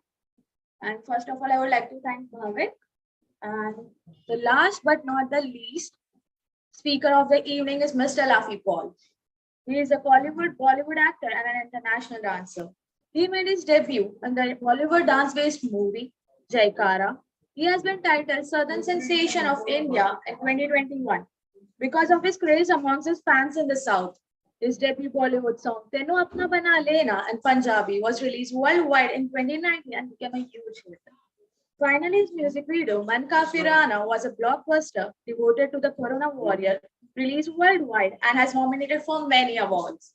He has won many titles and awards such as Best New Face Actor, Best Introduction Actor, Rise Star Award, South Indian Sensation, Emerging Star, Dance Legend of India, First Hero of Navi Mumbai, International Dancer, Global Glory Awards, and many more. He has also represented India in more than 12 countries, including the United States, Thailand, Mauritius, Dubai, and Indonesia. He is an expert in Bharatanatyam, Bollywood, robotics, hip hop, contemporary, and many other dance styles. He is an internationally recognized dancer. He is the Guinness World Records certificate holder and led 4,525 dancers in the Bharatanatyam 5000 event in Chennai, which set the Guinness World Records in 2017. He has judged over 200 shows, contents, dance reality shows, beauty pageants, and many more, and has appeared as a celebrity guest on over 170 TV shows, events, dance festivals, and college fests. Now I would like to call upon Mr. Laughy to say a few words.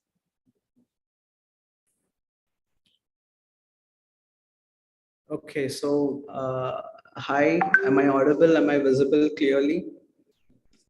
Yes, sir. Hello. Hello, dear. Hi, everybody, one and all present over here. Good evening, everybody. Hi to each and everyone. And I think it's really the time to get a cup of mug of a cup of tea. Everybody can really go and actually bring a cup of tea, take some snacks, है ना? ऐसा time हो गया है, evening हो चुका है.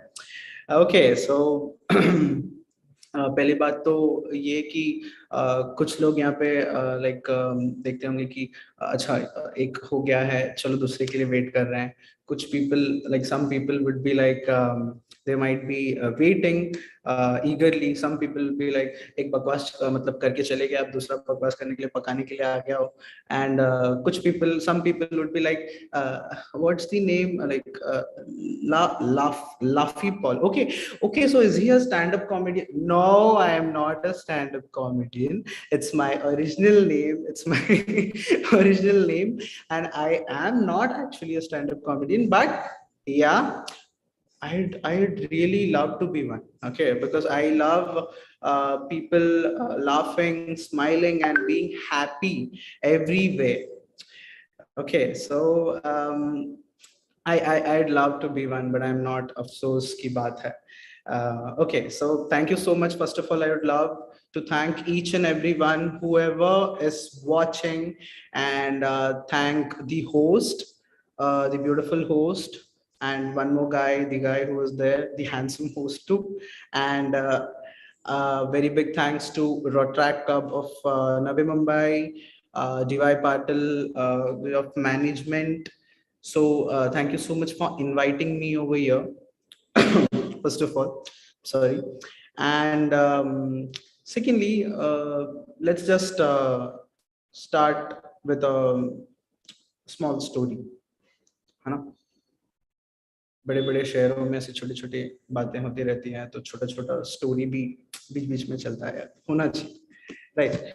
So starting with a small story of a middle class boy, a small boy from a small town.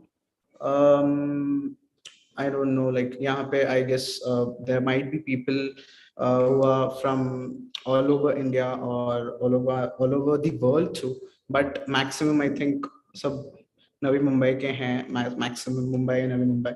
So starting with the boy who was born in a small town named Nerul,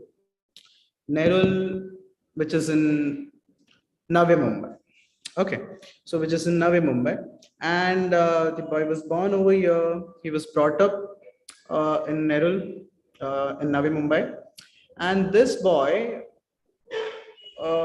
started dancing from his age of 4. बहुत कम है यार, but फिर भी सब लोग सोचते होंगे 4 साल में क्या ही डांस किया होगा, but no, actually he started dancing, मतलब हो सकता है कि इम्प्रोफेशनली डांस किया होगा, बट डांस तो डांस होता है. Every movement, every step, everything which we do which has a movement is what dance is. So he started dancing, and day by day, as years went, as time passed, he started dancing good. He started dancing one of beautiful dance form, classical dance, Bharatnatyam. You know, it's a classical dance. It's our ancient dance form, a very old dance form of India, which has come from South Tamil Nadu. So he started dancing Bharatnatyam, and then as time went, he learned Western. He developed Western dance forms, hip hop, and all the, you know, there are many dance forms like hip hop, break, robotics, contemporary, jazz, jive, and he started dancing.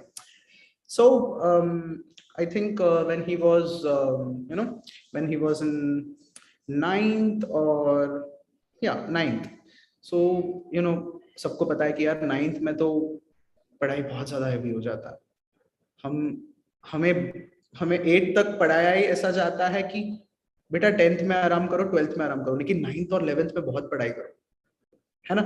So it was his 9th standard, and being studies की बात बाद में कर लेते हैं कि वो average था कि अच्छा था कि पुअर था, but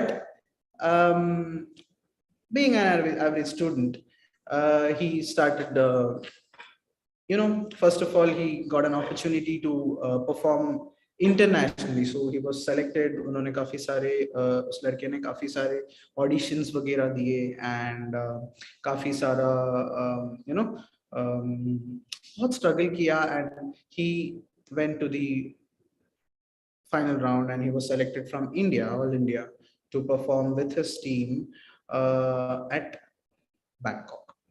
So Bangkok, Thailand, and I think it was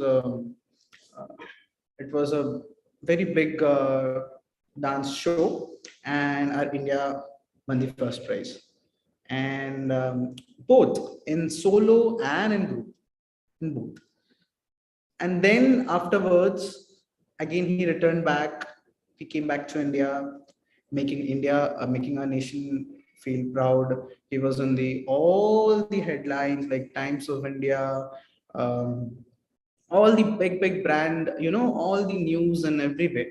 And he was the breaking news, and internationally. Okay, so he was acclaimed as an international dancer.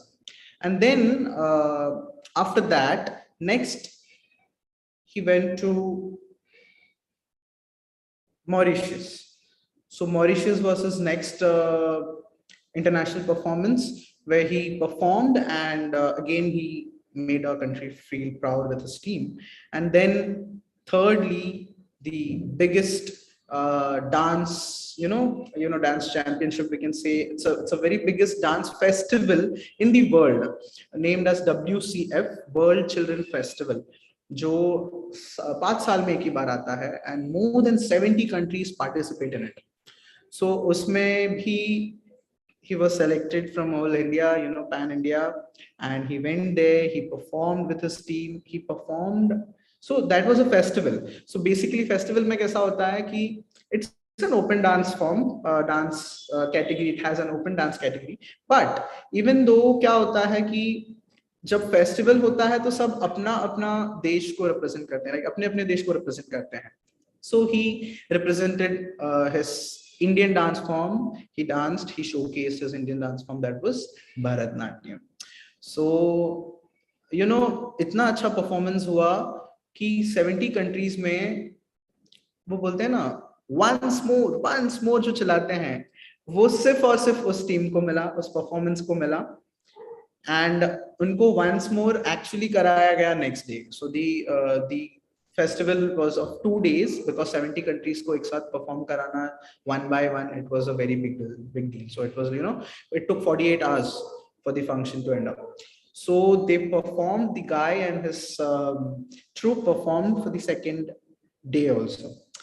And again when he came back, जैसे वो आया airport में ही एकदम धमाका ही हो गया. Airport में सब people coming with flowers, people coming and felicitating him, most of the politicians coming, and high grade personalities, all the sab aa rahe hain aur itna sara wish kar rahe hain, aur they are feeling so proud about him. And again he was on the headlines, and it went so, starting from Bangkok, then it went to Mauritius, then it went to US, and अगर मैं बोलने जाऊं तो बहुत लंबा चले जाएगा, उतना टाइम नहीं. So we'll end up like after US, then he went to Malaysia, Singapore, Indonesia, Russia, Dubai, Petersburg. So it just went and went and went, and it is actually, he represented India in more than 12 countries till now,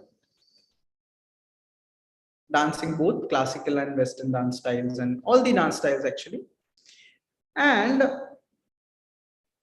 सब लोग अभी सोच रहे हैं कि अरे बाप रे, इतना इतना कुछ कर दिया इंडिया के लिए, इतने सारे कपड़ा है. लेकिन आप लोग भूल गए कि मैं 9th स्टैंडर्ड में, मैंने जो बोला वो लड़का 9th स्टैंडर्ड में था, मैंने पढ़ाई के बारे में बोला ही नहीं. तो क्या हुआ होगा? What would have happened? Like everyone is like, अरे okay, इतने countries, 12 countries हो गए, and all gold medals and cups and all. Okay, पढ़ाई, what happened?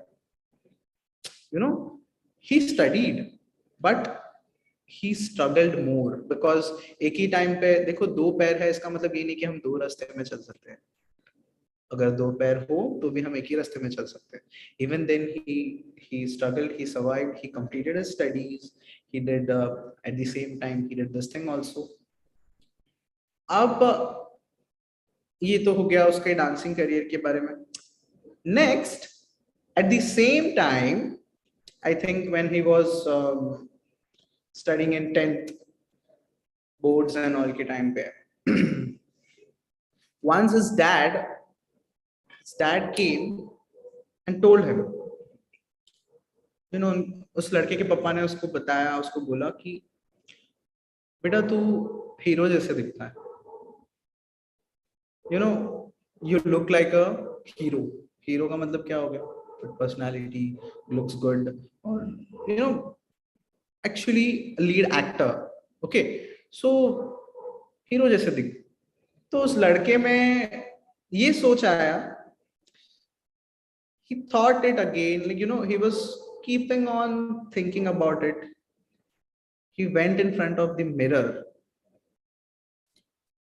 he saw him, actually he's seeing himself for the first time, with full concentration, with full positivity, with full energy. And वो देख के वो सोच रहा है कि पापा ने बोला कि हीरो जैसे दिख रहा हूं, हीरो ही दिख रहा हूं, क्यों नहीं बोला? हीरो जैसे दिखना, it is like similar to a hero, like a hero, but it is not you are a hero. There's a vast difference between both of this thing. So on that day he decided कि मुझे ये similarity को 100%, I have to change it, I have to transform it. So the boy decided कि hero जैसे नहीं, hero ही दिखना है मुझे. And then his acting career started. As जैसे कि डांस करियर भी साथ में गया उस लड़के का, तो काफी सारी जगहों पे as a chief guest, as a guest of honor, as a judge, as a dancing judge, all the universities, schools, जैसे कि आप लोगों ने मुझे बुलाया, वैसे उस लड़के को सब लोग ने, काफी सारे लोगों ने, मतलब most of the schools of Navi Mumbai, pan India, they used to call him as a guest, as a सत्कार करते थे, हिंदी में बोला जाए तो. So they used to felicitate him, appreciate him. He was the pride of the nation actually. So this guy when he was like, he was getting an award. So what happened in between? Getting an award in some function, some of the producers saw him, movie producers told him that you are dancing, so I want to make produce an album song, and in which you have to act in it. Act in it in the sense, dance in it. So it started from there. He did one song which hasn't released yet. उस लड़के ने 6 years पहले जो first project उसका किया वो भी release ही नहीं हुआ आज तक. Okay, so many people would be laughing, but उसका second project out हुआ, third project out हुआ. These were songs. Then what happened? Suddenly one day, this guy was getting an award at Chennai, Tamil Nadu. The award was Rising Stars Award, and he was getting an award as Rising Star of India. So there, the guy was, he was awarded and he was titled. उसके बाद जैसे वो नीचे आया, अपने seat पे आके बैठा, बाजू में एक अंकल थे. तो वो अंकल ने उस लड़के को बोला,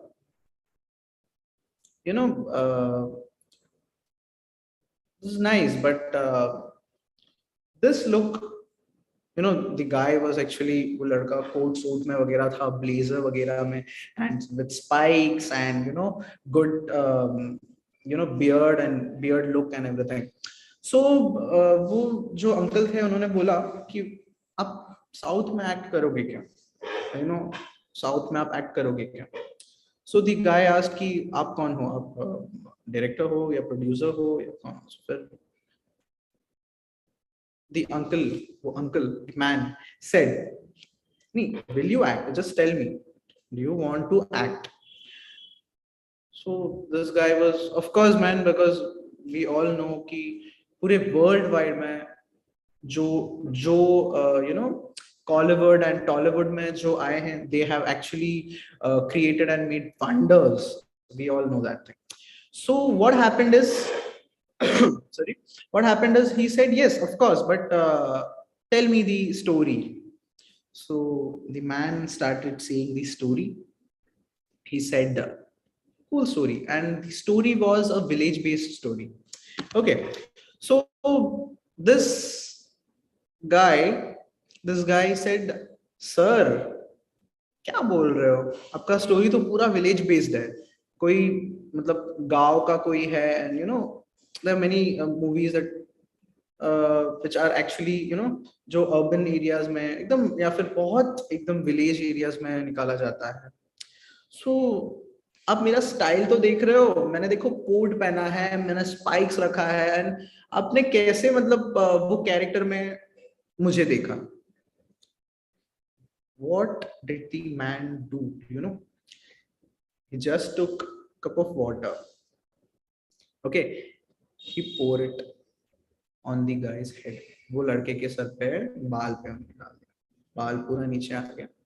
उन्होंने उसके बाल को ग्रूम किया, एकदम पूरा नीचे लेकर ऐसा ग्रूम किया, ब्लेजर उतरवाया, शर्ट को मतलब शर्ट भी फुल हैंड नहीं, हाफ हैंड ऐसे सब करवाया, एंड मतलब फोल्ड करवाया. नेक्स्ट टाइम जब मैं आपको देखूंगा, आप मुझे फुल बियर्ड के साथ चाहिए, मुझे ऐसे कोई स्टाइल वाइल स्पाइक वाइक्स नहीं चाहिए, बाल बढ़ा लो. और नेक्स्ट टाइम एनी टाइम ये पैंट वैंट नहीं पहनना, वेस्टी पहनना बोला. तो veshti is like in Tamil it is like अरे वो आप लोगों को पता होगा, साउथ इंडियंस जो नॉर्मली वेस्टी पहनते हैं, लुंगी टाइप, लुंगी या, सो वो आपको पहनना है. एंड ही इज लाइक, अच्छा okay, but sir who are you, मतलब आप कौन हो, आपने बताएंगे. The man said, the uncle said, uncle ने बोला, this is Raghavan Tambi, director, the senior director, assistant director of, who has worked 25 years as an assistant to K. Balachandra sir. So K. Balachandra sir is the greatest director of Tamil film industry who had introduced Rajnikant sir. So Rajnikant sir को कोई ऐसा कोई है नहीं जो जानता नहीं है. So he had introduced Rajnikant sir. उनके assistant director यानी कि जो अभी बहुत बड़े director हैं वो वहां पे मौजूद थे. उनको इनका look पसंद आया इस लड़के का and he told this thing. So the boy was so excited, he got super excited and he said, okay, क्या बात है? And he was like speechless. So he just said कि next time जब आ रहे हो आ जाओ, hotel में मिलते हैं. So next time he went, the guy went after a few days with, you know, bunch of beard. You know, बहुत सारा beard and बाल वगैरह नीचे करके लुंगी पहनना नहीं आता था तो फिर उस लड़के को फिर डायरेक्टर ने ही सिखाया कि लुंगी कैसे पहनते हैं because the boy was actually a town guy, you know, a city guy. Village के बारे में इतना ये नहीं पता. तो फिर हुआ ये कि फिर पूरा स्टोरी डिस्क्रिप्शन पूरा स्क्रिप्ट सब कुछ दिया गया and the boy loved it and the boy started to observe villagers क्योंकि वो बहुत बड़ा चैलेंजिंग थिंग था बिकॉज लुक तो चेंज कर दिया है ब्रो पर माइंडसेट बॉडी लैंग्वेज ये सब तो विलेजर्स एंड सिटीज जो पीपल हैं you know born and brought up in city and villages it is totally different. So he started to, you know, change everything, get into the character, and the shoot started. So DOP आए हैं. DOP was Mr. K.S. Selvaraj. So K.S. Selvaraj is also a very great cinematographer of Tamil industry. So he जैसे कि Kamal Haasan sir हैं और ऐसे काफी सारे बहुत बड़े एक्टर्स के हैं वो DOP हैं. DOP थे और हैं भी. So this guy in the shoot he just observed one thing. भाई यहाँ पे तो सिर्फ मैं ही नया हूँ बाकी सब तो सब यहाँ पे बहुत you know big shot लोग हैं बड़े बड़े मचाए हुए senior people you know. So he was actually so excited but also nervous too. But he learned everything. He learned to speak Tamil properly and the shoot started.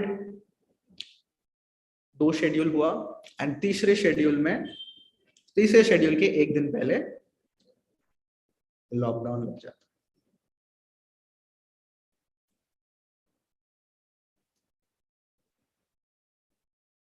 अब वो लड़के का जो भी एक एक स्टेप डांस एक्ट जो भी everything it was all stop. Was all paused and you know only 10% of shoot was remaining and which was actually getting ended up in the 3rd schedule. So it was like you know जब से start हुआ 1st year 2nd year and now 2 years of corona COVID-19 है ना.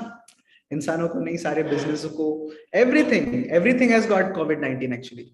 Not only people, profession, salary को corona हो गया, employment को corona हो गया, सबको कोरोना हो गया.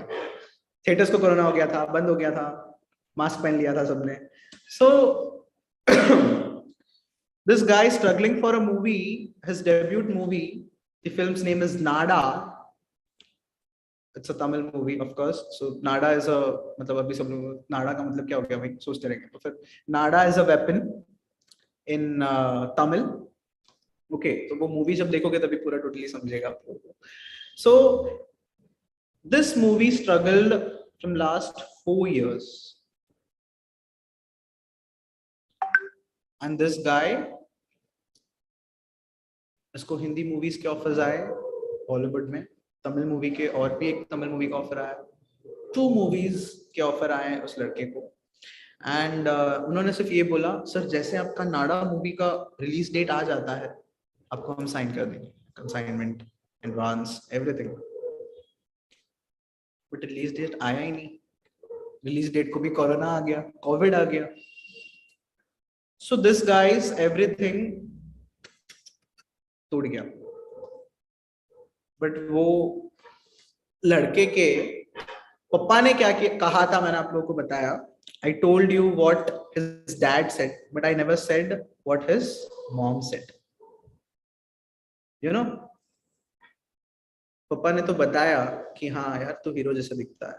मम्मा ने क्या बताया पता है? इन 4 सालों में उस लड़के के मम्मा ने ये बताया, वो सबको बताते थे कि अरे मेरा बेटा हीरो है, मेरा ये है वो है, सब बता देते हैं, बहुत अच्छा है, बहुत अच्छा दिखता है, फॉलोइंग अच्छा है, टैलेंटेड है ये. लेकिन ये सबसे भी ज्यादा बढ़कर बहुत अच्छी चीज उसमें ये है कि मेरा बेटा पेशेंट है. मेरा बेटा पेशेंट है. हॉस्पिटल वाला पेशेंट नहीं भाई, पेशेंट. ओके, पेशेंस वाला पेशेंट.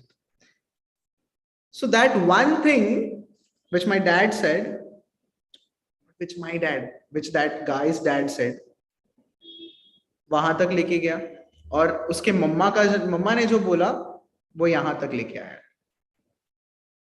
उस लड़के का नाम लाफी पॉल, और वो लाफी पॉल आपके सामने बैठा है. एंड लाफी पॉल का एक बहुत इंपॉर्टेंट कोट है जो आपके पीछे ही दिख रहा होगा, वन ऑफ माय स्टूडियोज में, मेरे ऑफिस में. It is giving up is losing. The moment you give up, you lost. So for not giving up, the most important thing is to be patient. तो 4 साल में मैं सोचता था, अगर मैं impatient रहता तो फिर मैं सोचता था कि नहीं यार मुझे करना ही नहीं, जाने दो, मैं कहीं जॉब पे लग जाता या कुछ और करता था, और मैं मूवी, मेरा एक्टिंग करियर में छोड़ देता था. बट हाँ, मेरे काफी सारे सॉन्ग्स आए, छोटे छोटे प्रोजेक्ट्स आए, but I did not give up. And that's what I want to say to each one of you. Never give up in your life. Give yourself up, but never give up. And being patient is actually very important, because मैं patient था, इसलिए भी 4 साल हो गया. ये 4 साल तक मूवी रुकी पड़ी हुई थी, लेकिन थिएटर्स खुल गए. मेरे 3rd शेड्यूल की डेट्स आ गए. जल्द से जल्द क्लाइमैक्स का शूट हो जाएगा, 10% शूट, मूवी कंप्लीट हो जाएगा, और मैं आप सबके सामने बड़े पर्दे में दिख जाऊंगा. I'm happy. I'm not sad कि 4 years मेरा चले गया. I'm happy that I was patient. I never gave up. I'm not giving up still. And I have my whole confidence high कि ये मेरा first movie है, last नहीं. Okay, so at the end of this thing, you know, I don't want to मतलब काफी लोग खुश भी हुए, काफी लोग इमोशनल हो गए, काफी लोग के आंख भर गए. मैं महसूस कर पा रहा हूँ, देख नहीं पा रहा, बट महसूस कर पा रहा हूँ. Okay, so this thing I was awarded as best emerging actor of India. I have been awarded as multi-talented personality, international dancer, first hero of Navi Mumbai, because I'm a Navi Mumbaiker, and officially a first hero of Navi Mumbai. I have been awarded, मुझे Preity Zinta ma'am के हाथों से, वो मेरे लिए एक बहुत बड़े इंस्पिरेशन थे, बिकॉज जिस साल मैंने इस दुनिया में पैर रखा, उस साल उन्होंने फिल्म इंडस्ट्री में पैर रखा था, उनका फर्स्ट मूवी रिलीज हुआ था. सो अभी बहुत सारी लड़कियां सब गूगल कर रही हैं कि वो कौन से साल में है. ओके, आराम से कर लेना. सो इट इज लाइक, तो she was a very big inspiration for me. And you know, बचपन से सबका एक ये रहता है कि मेरा favorite hero, मेरे favorite heroine. So one of my favorite heroines she was, and meeting her was a very big thing for me. But I never expected कि मैं meet ही करूँगा, तो मैंने तो ये भी expect कभी नहीं किया था कि मैं उनके हाथों से award लूँगा, वो भी best emerging actor of India का. So मुझे best emerging actor of India का award मिला. मुझे last ये 2 months पहले South Indian sensation of India का award मिला. You know, इतने सारे फॉलोवर्स हैं, इतने सारे फैन, मैं फैंस नहीं बोलूंगा, ये सब मेरे प्यार है, सब everyone, each and everyone is my love, my love. And so these things happened. अभी मुझे 1st of January को मुझे अवार्ड मिला कि best introduction actor award, and कुछ दिनों पहले लास्ट वीक मुझे अवार्ड मिला कि best new face actor.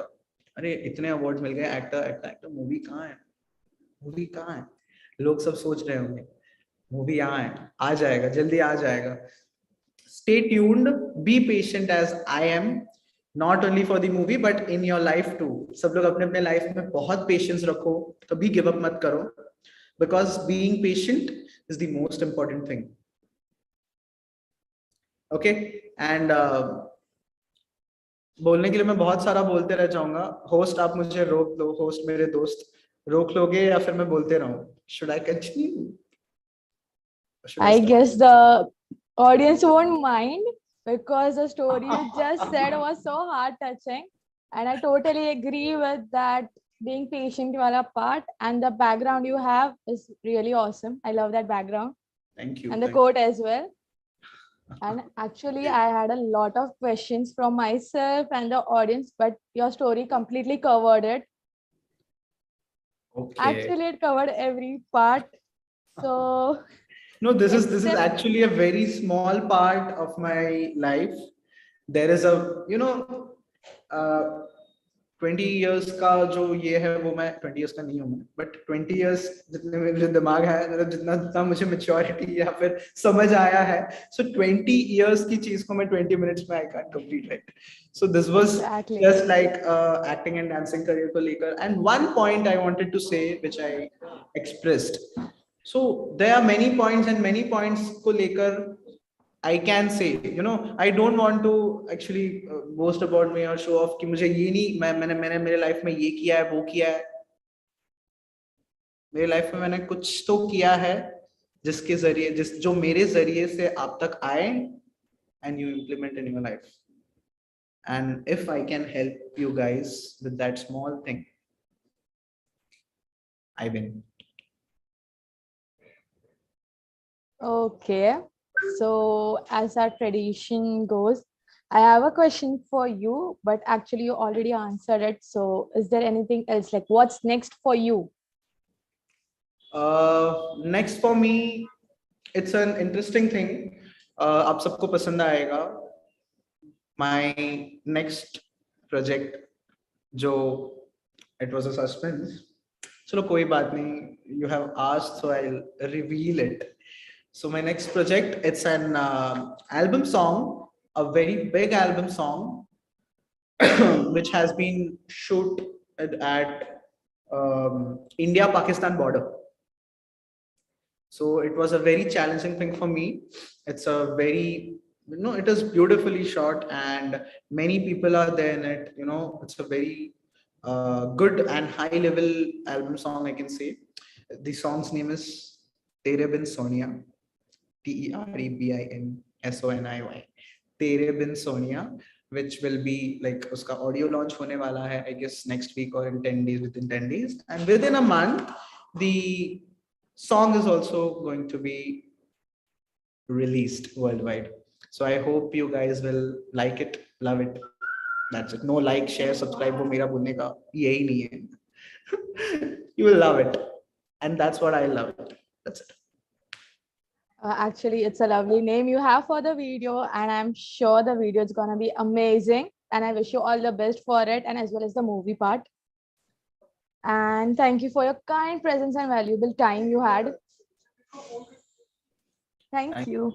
Thank you so much, host, and thank you so much to each and everyone, all the viewers. Thank you so much. Love you all. Thank you. Thank you. So guys, to know more about Mr. Laughy Paul, please go and follow his social media handles.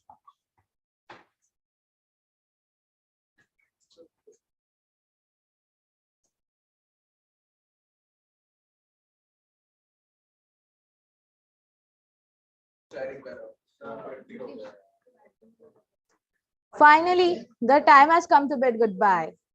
After listening this journey of such commendable folks, it's hard to walk away with a simple thank you and goodbye.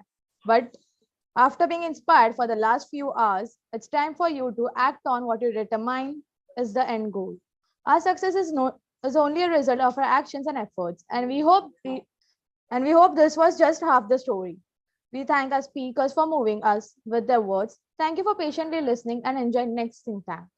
We wish you all the best for your endeavors, and with that, we the MOCs sign out for the day. We have a cause is Beach Please India. Please go check our Instagram handle. We would like to call upon the PCPs for the word of thanks. Over to you, Rotractor Dr. Aishwarya Malpura.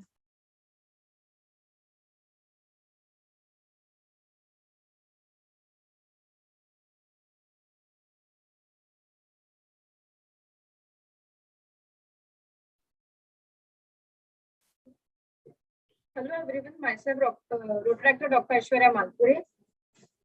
I'm Rotaractor Pratish Navi. And I'm Rotaractor Yadav. The project chairpersons for the successful next think tank.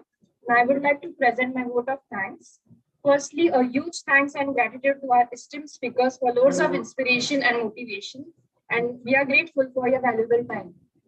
Next, we would like to also thank our presidents, Rotaractor Shitesh and Rotarian Rotaractor Ramya.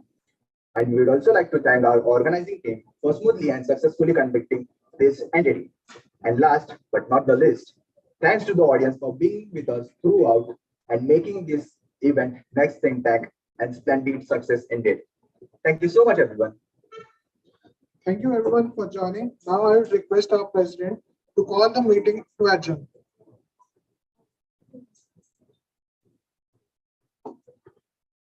Okay. Hi guys, this is Rotarian Rotaractor Ramya here, President Rotaract Club of Navi Mumbai Industrial Area. I hope you had a very good evening. I hope you all liked all the speakers. Please do follow them on Instagram and do support our cause, that is Beach Please. Over to you, Shatash. Hello everyone, my name is Rotaractor Kshitij Chakraborty, the president of Rotaract Club of DY Patil University School of Management. As Ramya said, I really hope that you enjoyed the session, the whole event. I personally liked all the speakers and all the wisdom that they shared, and I hope that everyone has taken away a lot of points that they can apply to their real lives. In the end, that's the motto of next. So yeah, with that being said, Ramya. Together. Yeah. Entity adjourned. Thank you.